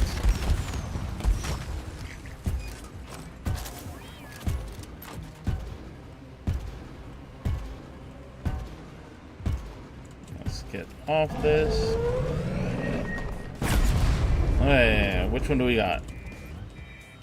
Meteors, lasers, or the really annoying shell? Laser it is. Or beamers, I guess. Keep Doretta safe.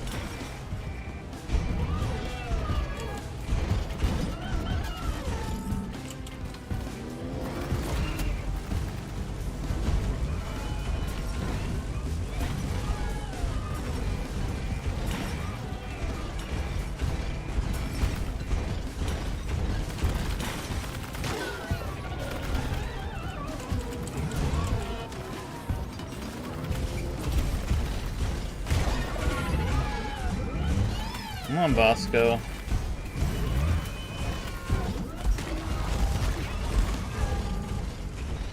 Die! Obey me. New Steve. Swarm on intercept course. Get ready to protect the drill dozer. Damn it. Okay, I get a breather. At the halfway point, keep it running. Mine. Let's get some health on the go. Repeat, swarm.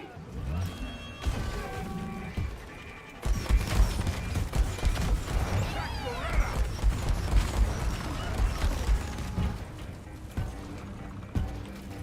Repair the dozer before it takes permanent damage. What a jaw-dropping experience. Preserve your bullets.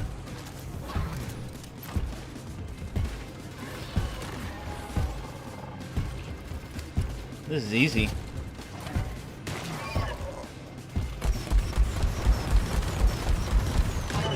If I want an actual challenge, I'd go do lethal, but Hurricane rocket launcher.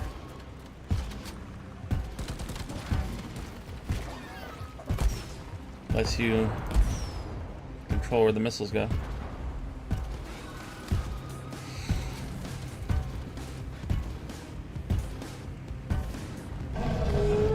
Hello, I'm doing fine. How about yourself? Swarm approaching the drill dozer. Hunker down and load The shell. The drill dozer just has to drill a little further, and we're done. This one's a bit on the annoying side. Please remember that the drill dozer is top priority.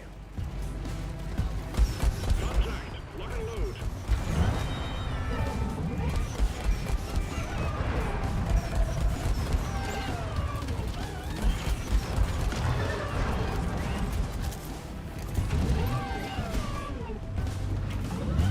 Ah! Nope, I need out. Let me out.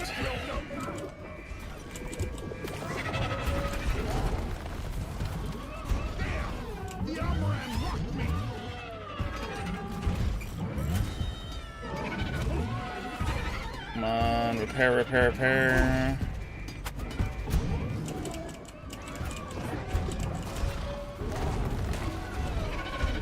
Damn rock put the smack them on me. I'm stuck.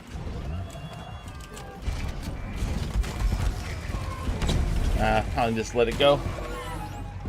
I don't get more points by Damage! Step up your game, team! the damage it takes, so let it go down one of its sides is fine.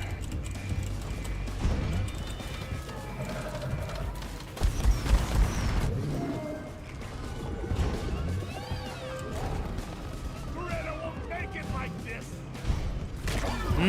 I started hour and 45 minutes ago.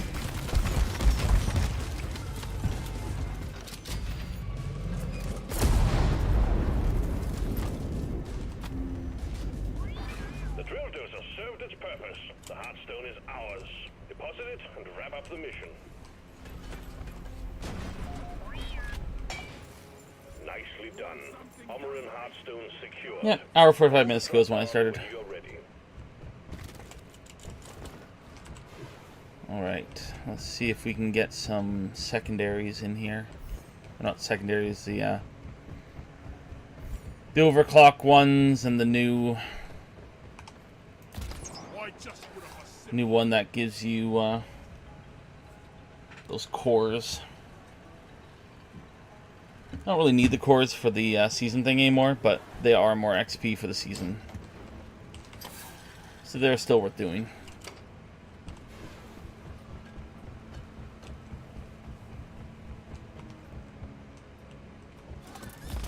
I've got a zip line ready here.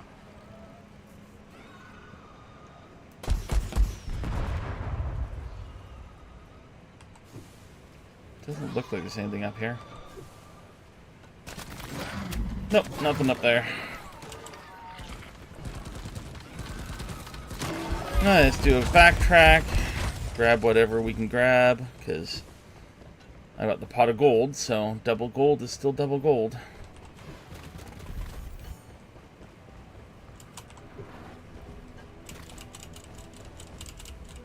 It's a decent area over here. Could be something.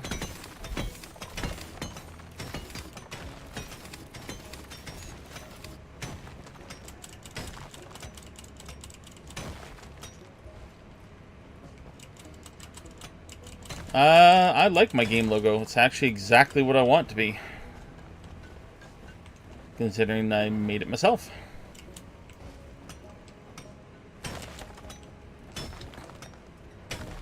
At some point I might find a program to toss my name up on it, but the logo itself is 100% what I've been wanting for a very long time.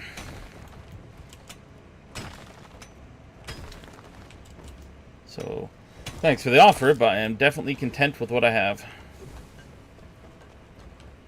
Bosco, line it.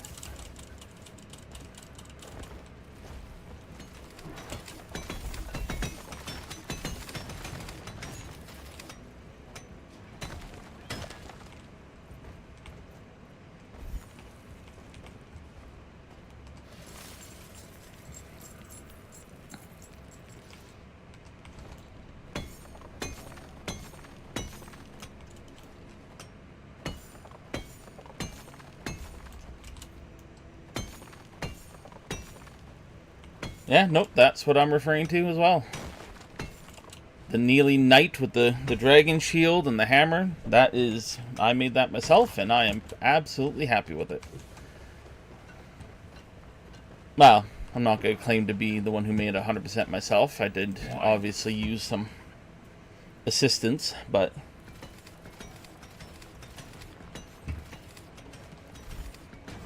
that is absolutely the logo I've wanted for a long time, and I finally got it. Down it goes. Okay, is there anything else around here?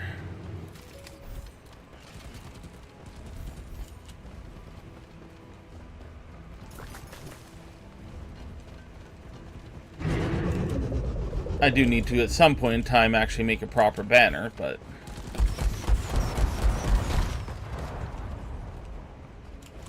and other stuff, but those are things I'll do in time.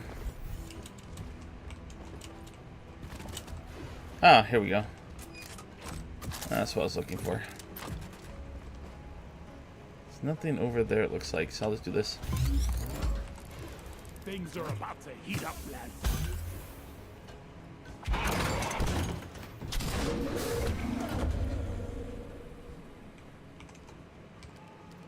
Okay, let's beat up some rock guys.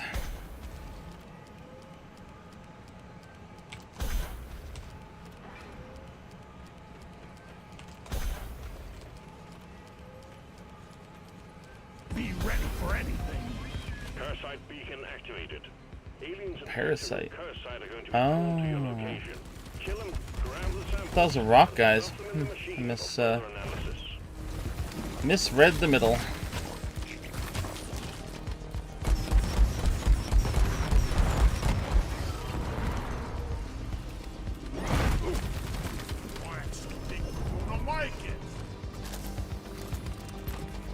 But I find it odd that the only people who come into my channel are always trying to effectively sell me something.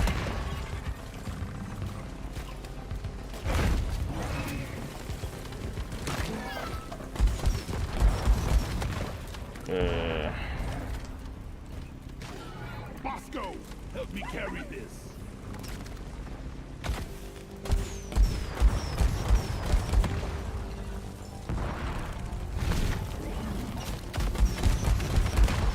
Oh, you got it, you slippery shit.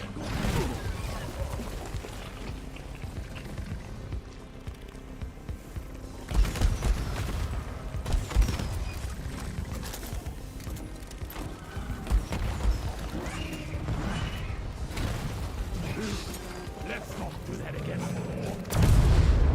There we go. Good job, team. Core infuser ready. Obviously scout. No ammo left.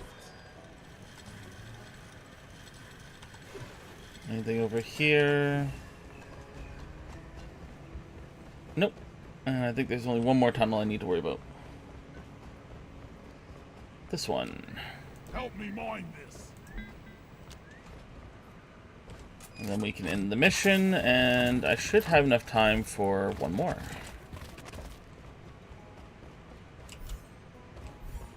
Well, I will have time for one more. Will I have time for more than one more? That is the question.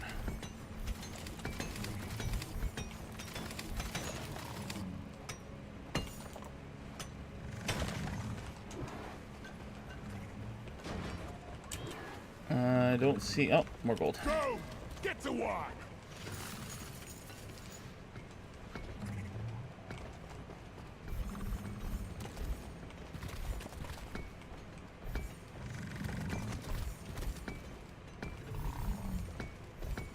Is Nitro up there as well? Oh, there's two.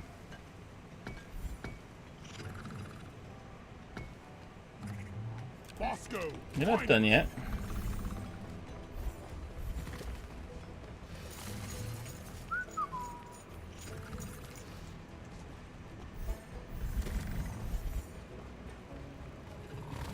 Alright. That is a mission. How you do it? Drop pod is on the way. Let's get you way back there.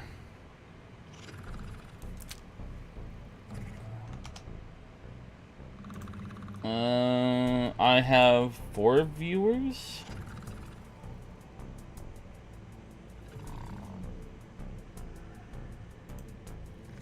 Drop pod arrived. Mule is returning to LZ. Drop pod departing in T-minus 5 I don't even minutes. see where it shows the number of viewers. Yeah, doesn't actually show me number of viewers currently. At least not where I can see.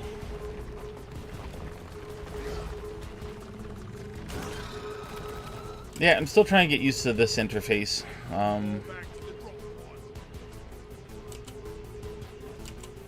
Twitch's interface, I understand. Kick's interface, not so much.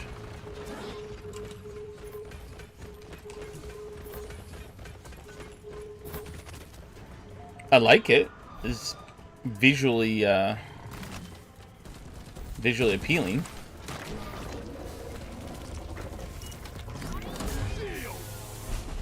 But yeah, I don't even see. I see where in my session I have 4. The mule is secured. Initiating launch sequence. Deep Rock Galactic thanks you for your good work. Drop pod will leave with or without you. Yeah, I'm not actually seeing.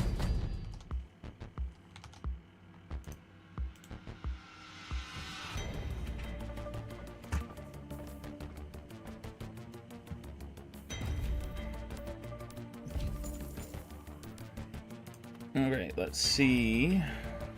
I can now switch back to Driller.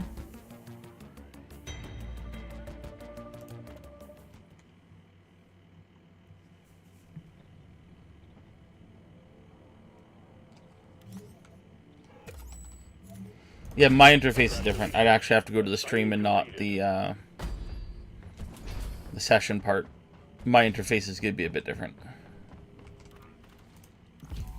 Lovely. Yeah. So I'm going to switch to the Driller. Fueled up and I need to run my heavy hitter group. Yep. Alright, let's see. What's the next one? It's possible I might have time for 2. Depending on what it is. Nope. This will be the last one. What's parasites again?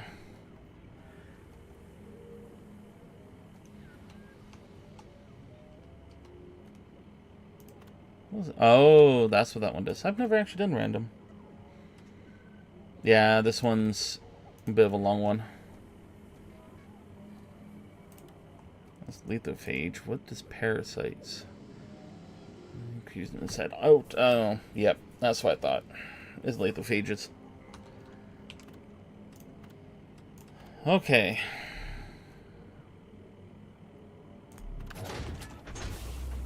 Mission locked in. Powering up the drop pod.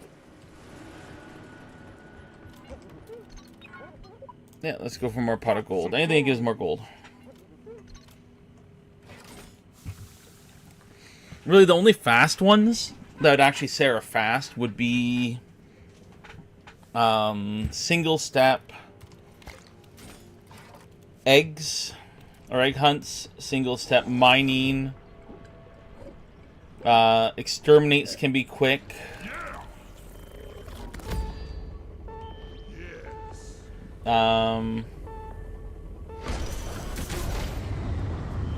Not all of them.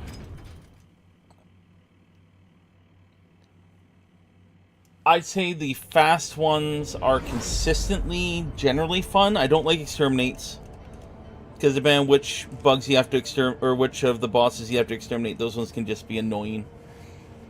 So I don't necessarily find them fun. They're not bad though. Like they're not my favorite missions. Point extractions are long ones. On-site refinings are long ones, but I actually enjoy those ones. But they're long ones, but I find them fun. So it's kind of...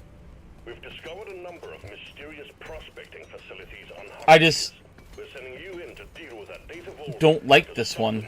I don't like fighting the Destroy the operations and appropriate that data for us. the hack things. They're not fun. Damn mod caught on this. Where is it? Like, certain weapons are just not good against them. Yeah, that one's fight. That one's fun. That one's on-site refinery.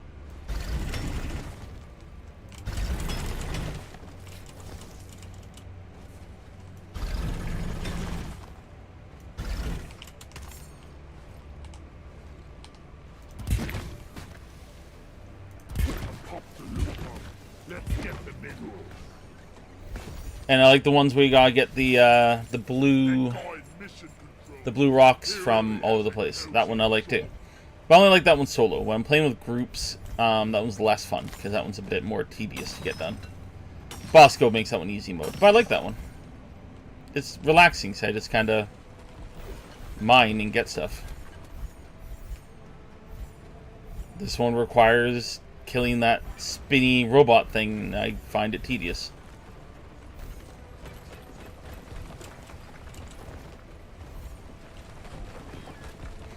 I don't like the new one. I really don't like the new one.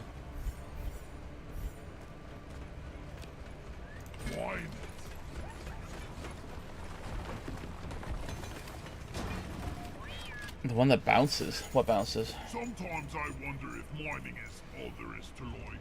Then I punch myself in the nose.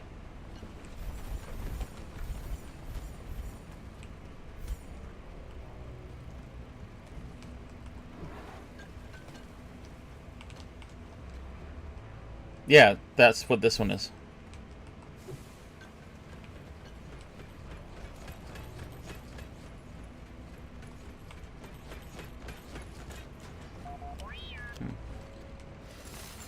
Not see any more around here, so let's move on.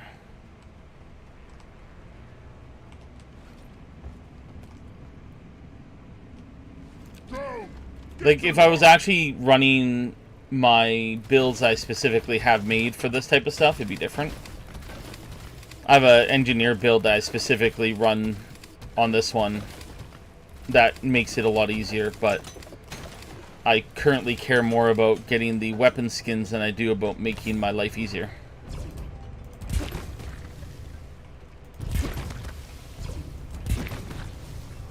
You shouldn't need precious minerals.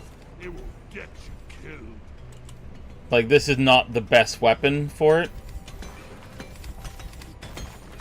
Well, there's really, that's all there is to Deep Rock at this point. Is there's the fun of running the game, which I do find this game fun, but the only real goal at this point is to finish getting the various things. Like, I just got the last overclock that I needed. I don't have all the overclocks, but I got the last one I needed. Yeah. You'll need to disable this force field before you can access the data vault. Find the power stations powering it and shut them down. Yeah, I don't mind the look of Deep Rock. I think it's a simple looking game that still looks good. Help me mine this. I missed it. Sorry, little bug. Your own fault for being full of goodies.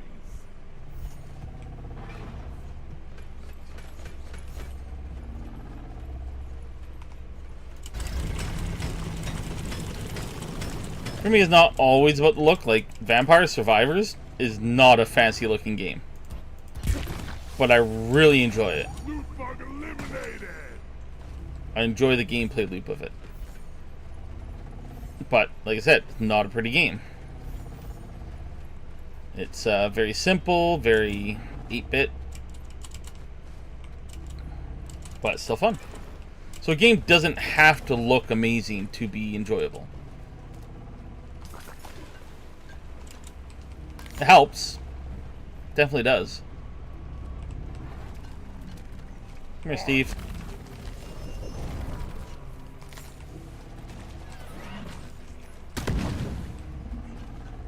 Have to go down there and grab stuff.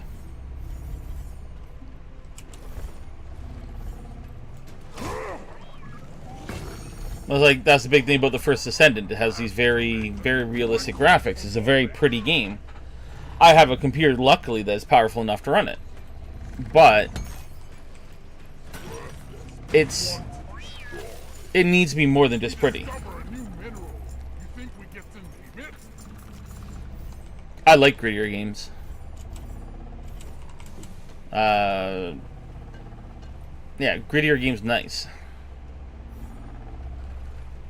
Like the dark atmosphere. I like dark gothic. Love dark gothic. Heck with like Warhammer Universe is like the best example of the atmosphere I like in a game.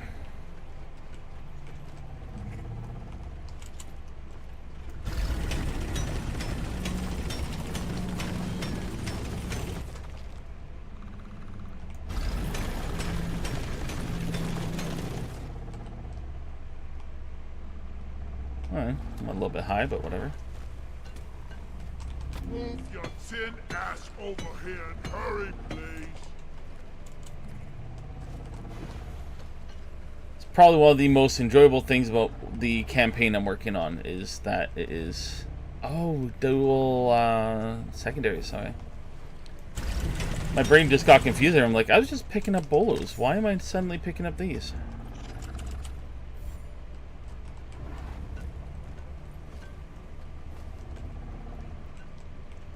Okay, I think this place is cleared out.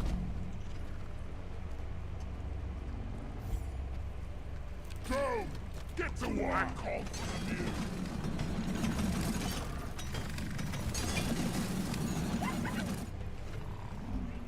Where'd you go?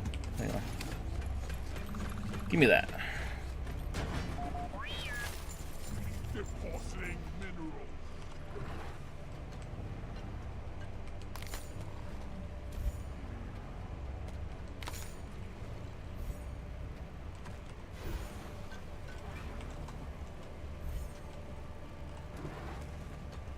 It's one of the unfortunate things about yeah,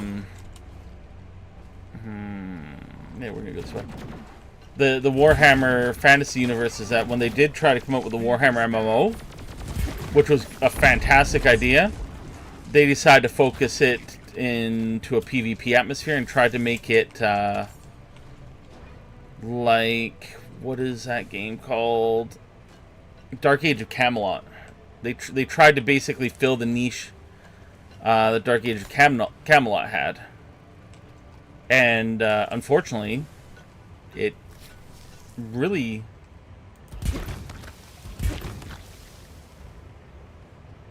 Keep your proboscis away from me.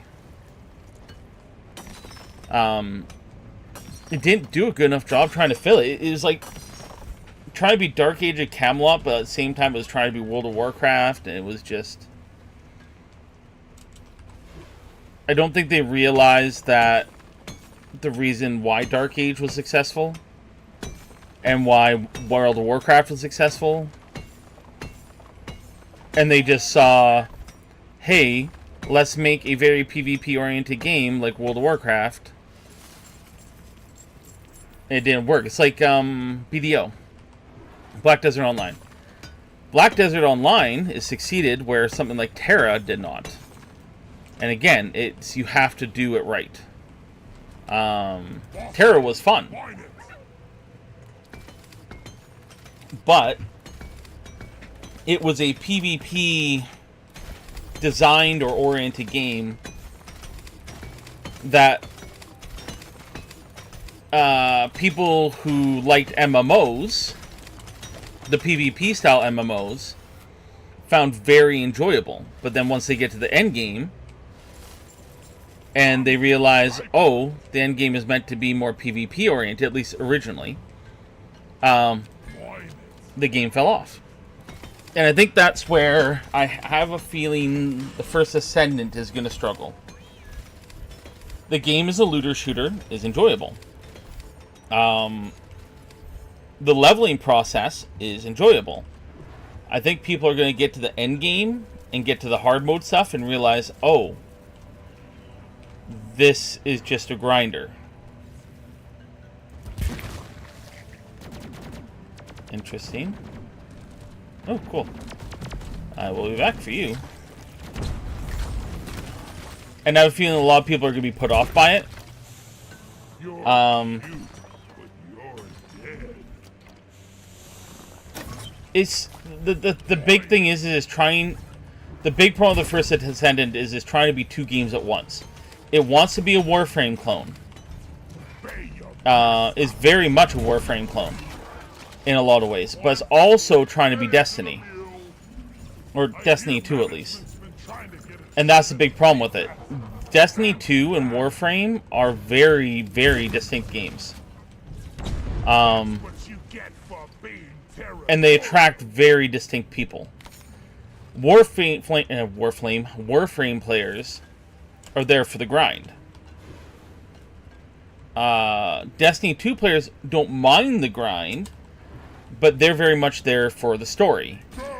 And the dungeons, and the generalized group play, and the guild stuff, and things like that. Warframe people are not there for the guild stuff as much. Like, guilds matter. And I think the people who get really into the guild stuff care. But ultimately, that's not what the game is. I'm just backtracking, aren't I?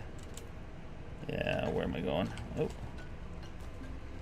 So they're trying, again, First Ascendant's trying to be two different games. I don't know if there is, to be honest. I think so.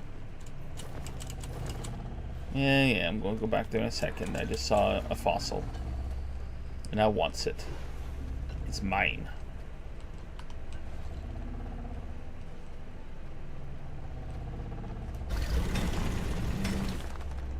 Alright, let's... Ooh. Worth. Yeah, I don't know if there actually legitimately is. I haven't looked. I'm sure there is community stuff. I don't know how they wouldn't bother to put community stuff in there. But again, I'm thinking that First Ascendant's guild stuff is going to be more akin to Warframe's guild stuff. It's just something that's there. It's not something that's really built on. And I think that's going to be the big problem. And it's like another game called Marauder that was very much kind of like that. It fell off. People had fun for a while, then they moved on. And I think that's just kind of the curse of these games, is that they're trying to be something, and they're going to find a community, and I think they'll be fine. I don't think First Ascendant is going to have a problem. They're going to have the people who will whale it up, because that's what they do. First Ascendant is a game that is going to survive off of whales. They're not going to survive off of people like me. I am not their target audience. Warframe. I used to be their target audience. I'm not their target audience anymore. Okay, good. This is one I want to go to first.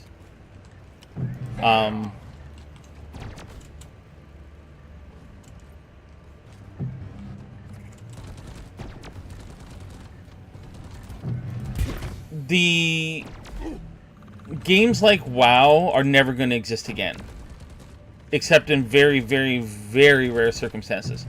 Final Fantasy XIV may have been the last time we ever see an MMO like WoW that does well.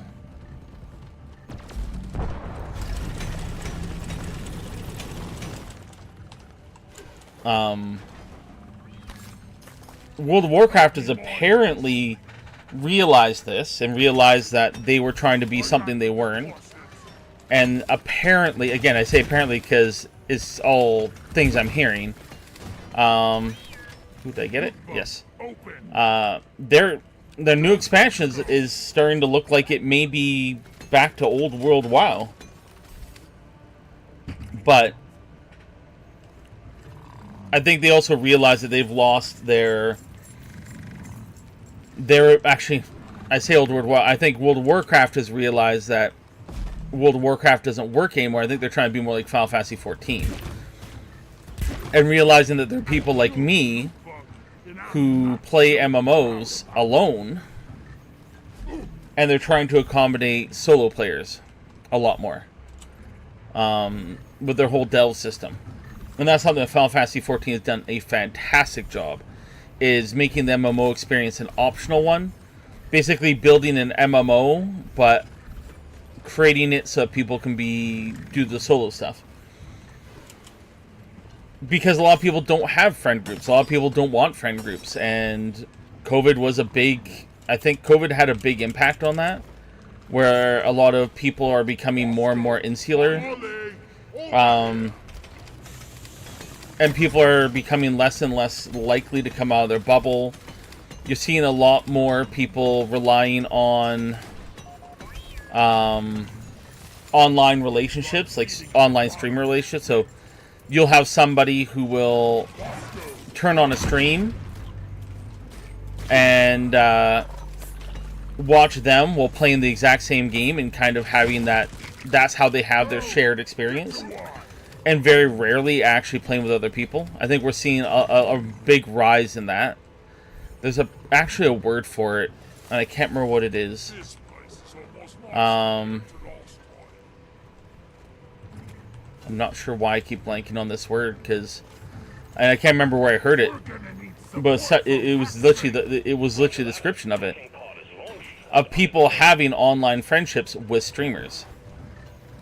In the sense of the connection that they gain from them, and I'm one of those people who obviously has that too.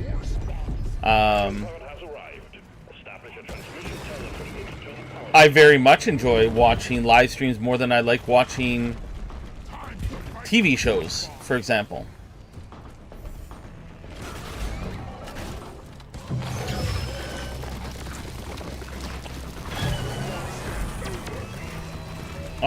Can't remember the word.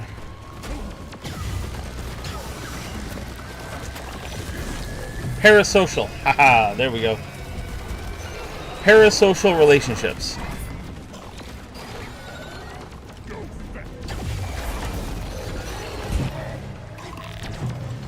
And I think with the rise of parasocial relationships, MMOs like WoW are realizing that they can't keep running as they are.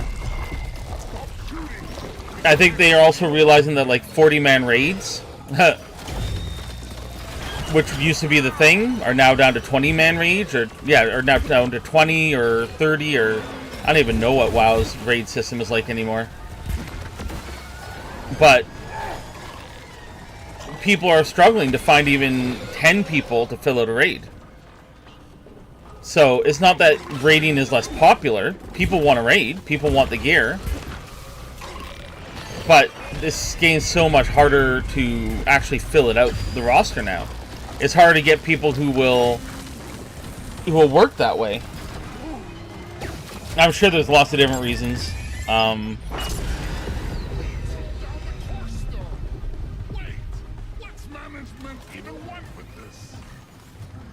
I activate that? Yep. The core stone is dormant. Retrieval pod en route. Please see to its safe return. But yeah, MMOs kind of have to cater to solo people a lot more. Or small groups. The popularity of like 4-man groups as well. And just the metrics. You take things like Vermintide and stuff like that. Darktide is a really, really good example. That game was gonna do so well, but the fall off of it has been massive. One, it was plagued with bugs. Darktide, unfortunately, was just really, really, really plagued with bugs, and I think it's what? Frog something games, I think they're called. They did not do a good job in fixing it. They didn't do a good job at all at making the game work fast enough. And I think their lack of including bots long term is what's killing the game, because you have a lot of people like me, like Master Stick, who want to play solo, or want to play in duos, or want to play in triples, and that lack of a player actually hinders progression, hinders the fun. Not like what made Vermintide so great for me was I get to build out my other characters how I want. We have connection? I get to build, I get to customize them too. I get to grind out the various characters so that my team is better. I don't have to rely on other people to play the game. And that reliance on other people, even in MMOs, are killing MMOs. HackerBot is online. And that's what's going to hurt something like the First Ascendant. Protect the card while it does its magic. But as long as First Ascendant can find their whales, it'll do fine. And they got lucky because a lot of streamers picked the game up, and streamers are whales. Big name streamers, not streamers in general. Big name streamers are whales. Because they don't want to wait for everything. They don't want to grind for everything. They have a community. And then the disposable income in a lot of ways that they can actually write off. So that's actually the hilarious part. And this is where a lot of these streamers end up doing is, on their taxes, they get to actually claim their video games and their expenses in their video games as expenses. For example, on First Ascendant, I want Jaber. Jaber's the descendant I really want to play. If I could establish that my streams were an actual job and that I could actually make income doing it, I could go out and buy Jaber. Hell, my Final Fantasy 14 subscription would literally be a tax expense. So what these streamers do is they go and they buy the characters, they buy the upgrades, they buy everything they need to buy, and fast track the game. And the developers make a buttload of money off them. And then their audience does the same thing. It promotes their audience to try to keep up, because some audience members who have disposable income, they go, but I want to play with my favorite streamer. I want to have that chance. I used Asmongold the other day as a perfect example. People will literally grind up content faster to get the opportunity to do raids with Asmongold.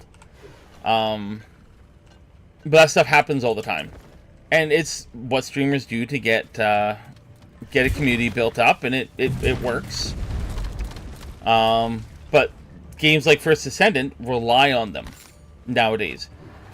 Designing your game with streamers in mind is actually, I think, a huge part of marketing, is a huge part of game design now. I think certain games are actually specifically designing their games with streamers in mind to entice streamers to play it, to entice streamers to spend money on it. They're promoting directly through streamers to get streamers in. They're giving some freebies in there for streamers to get streamers hooked on it. 'Cause if they can get the streamer hooked on it, well, they give the streamer a couple $100 worth of free content. Well, now that streamer is going to stick around, and now that streamer is going to spend their own money getting the rest of the stuff if that streamer gets hooked. Now that streamer's community is doing it. It's very, very smart. It's in some ways exploitative, in my opinion. Not verisimilitude. Is it verisimilitude I'm thinking of? No, FOMO. FOMO is a very real thing, and I honestly believe these game developers are marketing FOMO through streamers in order to make money. And the streamers are complicit, knowing or unknowing. The streamers are benefiting from it, as they should. That's kind of what their job is. Like, oh, gotta sneeze 1 sec.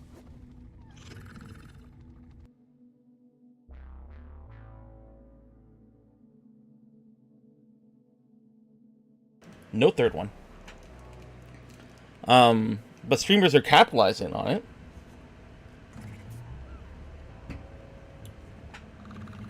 And yeah, the whole thing is designed around it. And game companies are not even shy about it anymore. Like, they're absolutely admitting that's actually what they're doing. But yeah, no, First Descendant is a prime example. Like, there's a lot of streamers playing it right now, and I guarantee you a good chunk of them got some freebies. Well, I guess I can't guarantee it, but I'm pretty confident in saying a lot of streamers got freebies to get into it.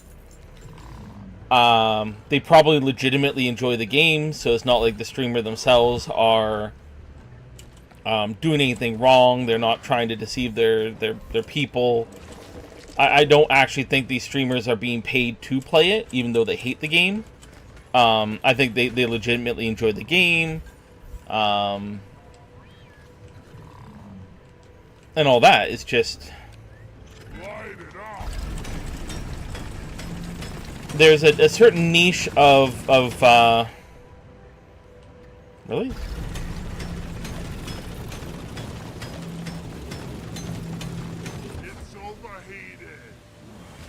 Like, one streamer I really enjoy his content for things like Borderlands, such as Moxie. Moxie is also playing this game. Ow. Or, not this game. He's also playing First Descendant. I would be surprised if Moxie did not get some freebies from the developer. But I'm not saying he did. I'm just saying I wouldn't be surprised if he did. I think he probably legitimately enjoyed his time in the game. Where is it? Dang it.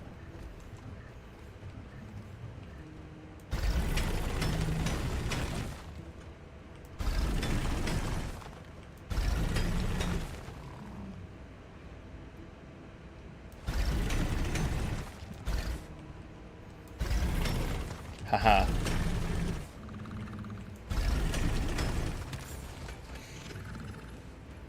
But I'd be surprised if he didn't get some kind of freebies, some free currency to buy stuff, maybe some a free Descendant or whatever. Because it'd be in the best interest of the developers to do so. Get somebody like Moxie interested in the game. Again, it doesn't have to be much. I wouldn't consider it paid promotion at that point. Like, he might have made a video, and if he did, he would have advertised that it was a paid promotion. What is it? What would be the best example, I think? Best example I could think of would be Raid Shadow Legends. Let's go Raid Shadow Legends.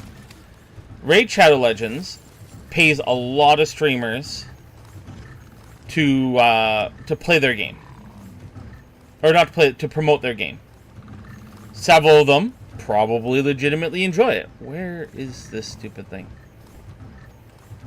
And they probably play it on their free time. And they promote the fact that they play it on their free time. And I am lost. Oh, what?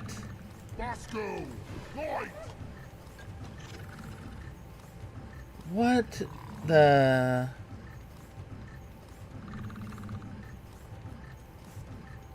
That... I hate it when they do that. That is dumb incarnate. And they probably play on their free time. Now, what happens if a streamer gets a paid promotion for a game? The streamer discloses that's a paid promotion. All above board. 100%. The streamer does a paid promotion. They advertise and make it very clear, hey, this is a paid promotion. And many of those paid promotions end up going the way of, hey, this is a paid promotion, but I actually enjoy this game. I'm actually playing it. I'm actually having fun. I'm going to keep playing it off stream. Or, sorry, off stream. I'm going to keep playing it. So the first time they made a video, it was a paid promotion. What about the next video? Raid Shadow Legends gives the streamer new characters, a bunch of currency. Okay. The streamer then plays it on his free time. using the promotional items he received. Obviously, because they're his now. The streamer then spends their own money getting more things, maxing out stuff. Maybe they do more raid promotions later on that they disclose. Again, they're doing everything above board. They're doing nothing wrong. The whole point here is that they're doing nothing wrong because they are advertising. But in their in their other time, they're streaming the game. They're making content for the game, not paid by the Raid Shadow Legends, but because they want to make content to the game because they're enjoying it and they're monetizing it because this is now their channel. They're going to be a Raid Shadow Legends channel. They're going to do guides. They're going to do whatever. They're now a Raid Shadow Legend channel. But they're not advertising every single stream that they're getting, that they received items from the company every single time.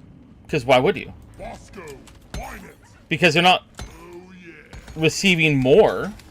They received it the one time, or every time they might get a little bit more, or nothing. The first time they might have gotten a bunch of freebies in the game. Every other time they might just get paid. Well, that's the whole point of what the developer's trying to do. If the developer can get the streamer to make content on their own without getting paid, that promotes the game, that's a win. I'm trying to think of his name. There's a guy I used to watch who played... Oh, it was an absolutely cheap win. The amount of money that Raid Shadow Legends spends on advertising versus how much they get is probably a drop in the hat. But there's a... Back when the whole... The big mobile game was...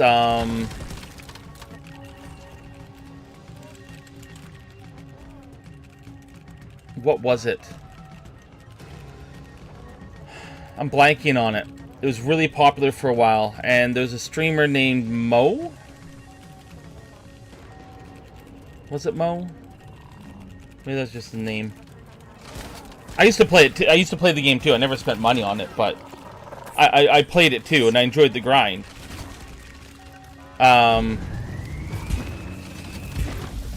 Whatever. This game.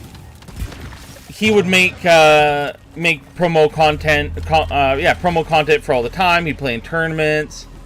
He played the game a lot on his own, but it was very obvious that he was getting regular income for this game. Like the developers of the game were regularly giving him money to promote the channel and regularly giving him free stuff because he didn't even say as much. This time I'm playing it, it's a paid promotion. They gave me this much in-game currency to do stuff with. Or there's a new unit that was released for the new season. Whatever, but he'd regularly publicize it. But his whole channel was based on this game.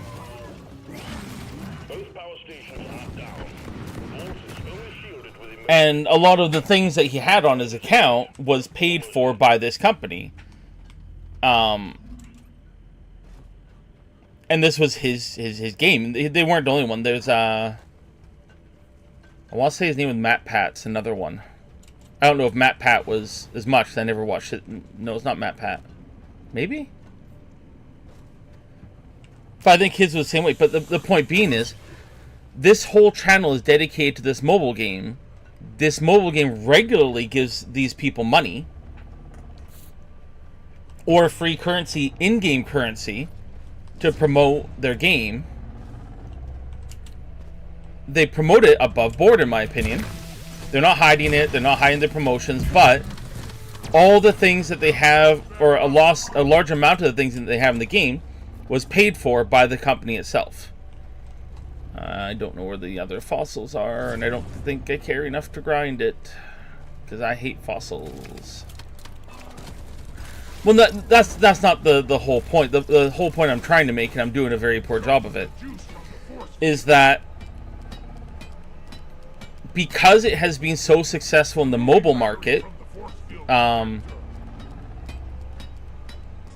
because it's been so successful in the mobile market, I honestly think more developers are, more AAA style developers are starting to play into the same thing. Time to restart.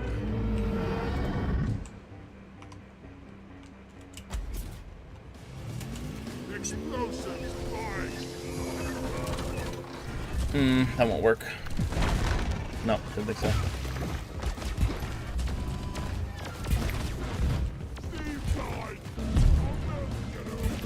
If somebody were to tell me that First Descendant was one of those games that was running the same kind of mobile tactics, I would not be shocked.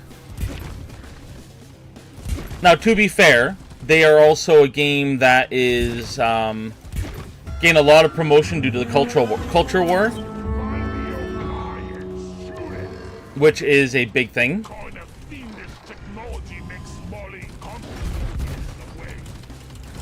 With all the uggifying of AAA Western games, this game has gotten a lot of free promotion due to characters like Bunny. Well, primarily Ultimate Bunny. What's another one that came out?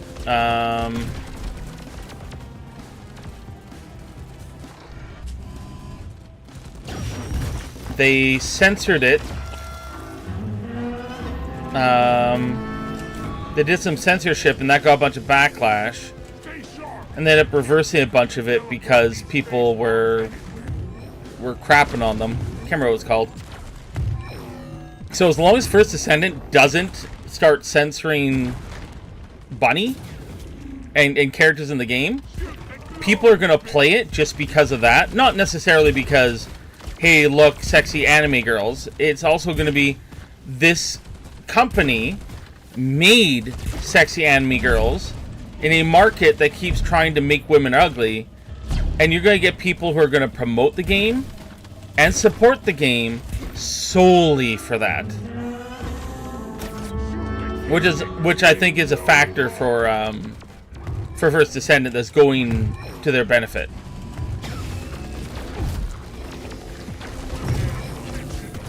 And let's be honest, First Descendant is actually a solidly built game that's fun, and they look like they're actually legitimately producing content for it.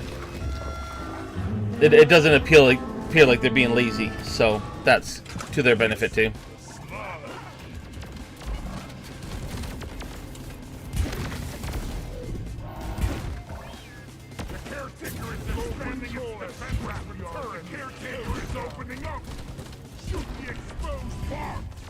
Yes, shoot the exposed parts. Kill the caretaker. Bosco, I saw that.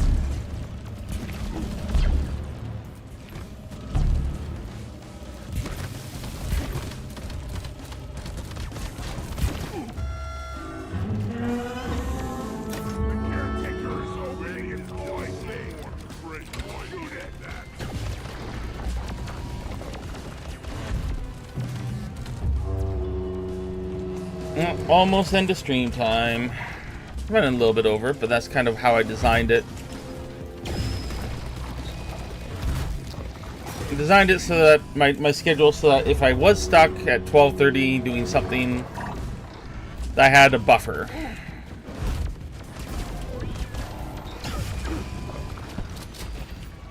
The only time I don't have a buffer is my evenings. Yeah, I don't technically have a buffer for my afternoons, but I don't need a buffer for when I do afternoon ones, because my afternoon is always going to be doing Pathfinder stuff going forward. So I need a buffer in the morning. I don't need a buffer in the afternoon. And technically, I don't need a buffer in the evening, because really, I stop streaming 2 hours before bed, so. This is one rack of data that ain't getting returned to its owner. Ha ha! That's a wrap. First round's on me when we get back. Excellent. These are secured, and the data vault is destroyed. Okay, let's turn this in Never setting foot on Hug. and call it good. Only a return pod. And I will be back streaming again in Hang in there. 4 hours and 20 minutes. Well, the count. Well, I guess I don't have one on Kick. I have a countdown timer on Twitch, but I don't have one on Kick, and I don't have one on YouTube. No, I highly doubt I'll ever have people watching me on YouTube anytime soon. Drop pod has arrived. Retrieve I only stream on YouTube, so it automatically saves the VOD. drop pod departing in T-minus 5 minutes. The pod pays for the first round. But I seem to be getting more people coming into, well, not true, actually. I'm not getting more people coming in and checking me on Kick. So far, I've had a lot of people trying to sell me things on Kick.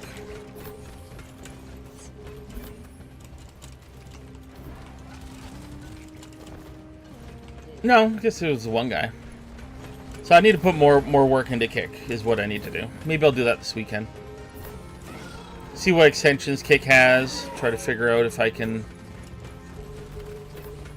improve things on that one. I know I should put all the effort in the world, but my opinion is I'm not going to bother putting effort into... I'm going to put an equal amount of effort into my streaming pages as my streaming pages seem to get me. It's kind of the wrong attitude, but I know for a fact that I kind of need to work on long-term content more. I'm not going to make that jump. Nope. Hey, cool. Go! Get to work! Fossil there. If I had another fossil that was easy or two fossil easy access, I get.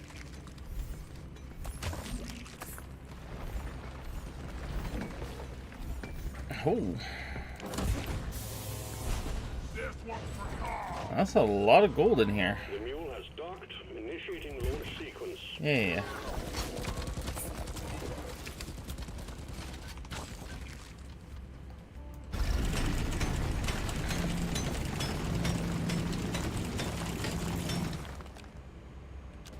Drop pod departing in T-minus 3 minutes.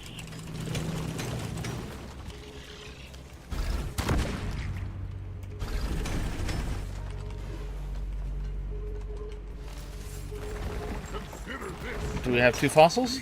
Speak. Rocking is more No. legal than stoning. Eh? That's a bad pun. But yeah, like I'll put more effort into the pages and such as I get more viewers, but I do really need to start working on figuring out long form content or short form content more likely.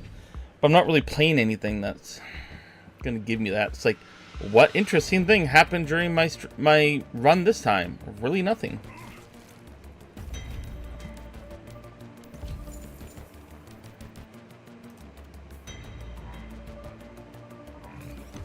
I'm also not the type of person to make artificial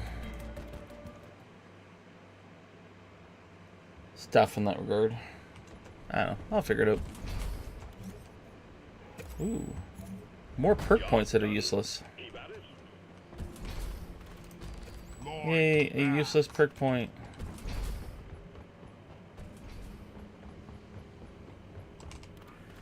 And we get some jade. I'll take it. Alright, so that is where I'm going to end here. Like I said earlier, I'll be back in approximately 4 hours for probably some First Ascendant. So have yourselves a good afternoon, and time to click stop. Have a good afternoon.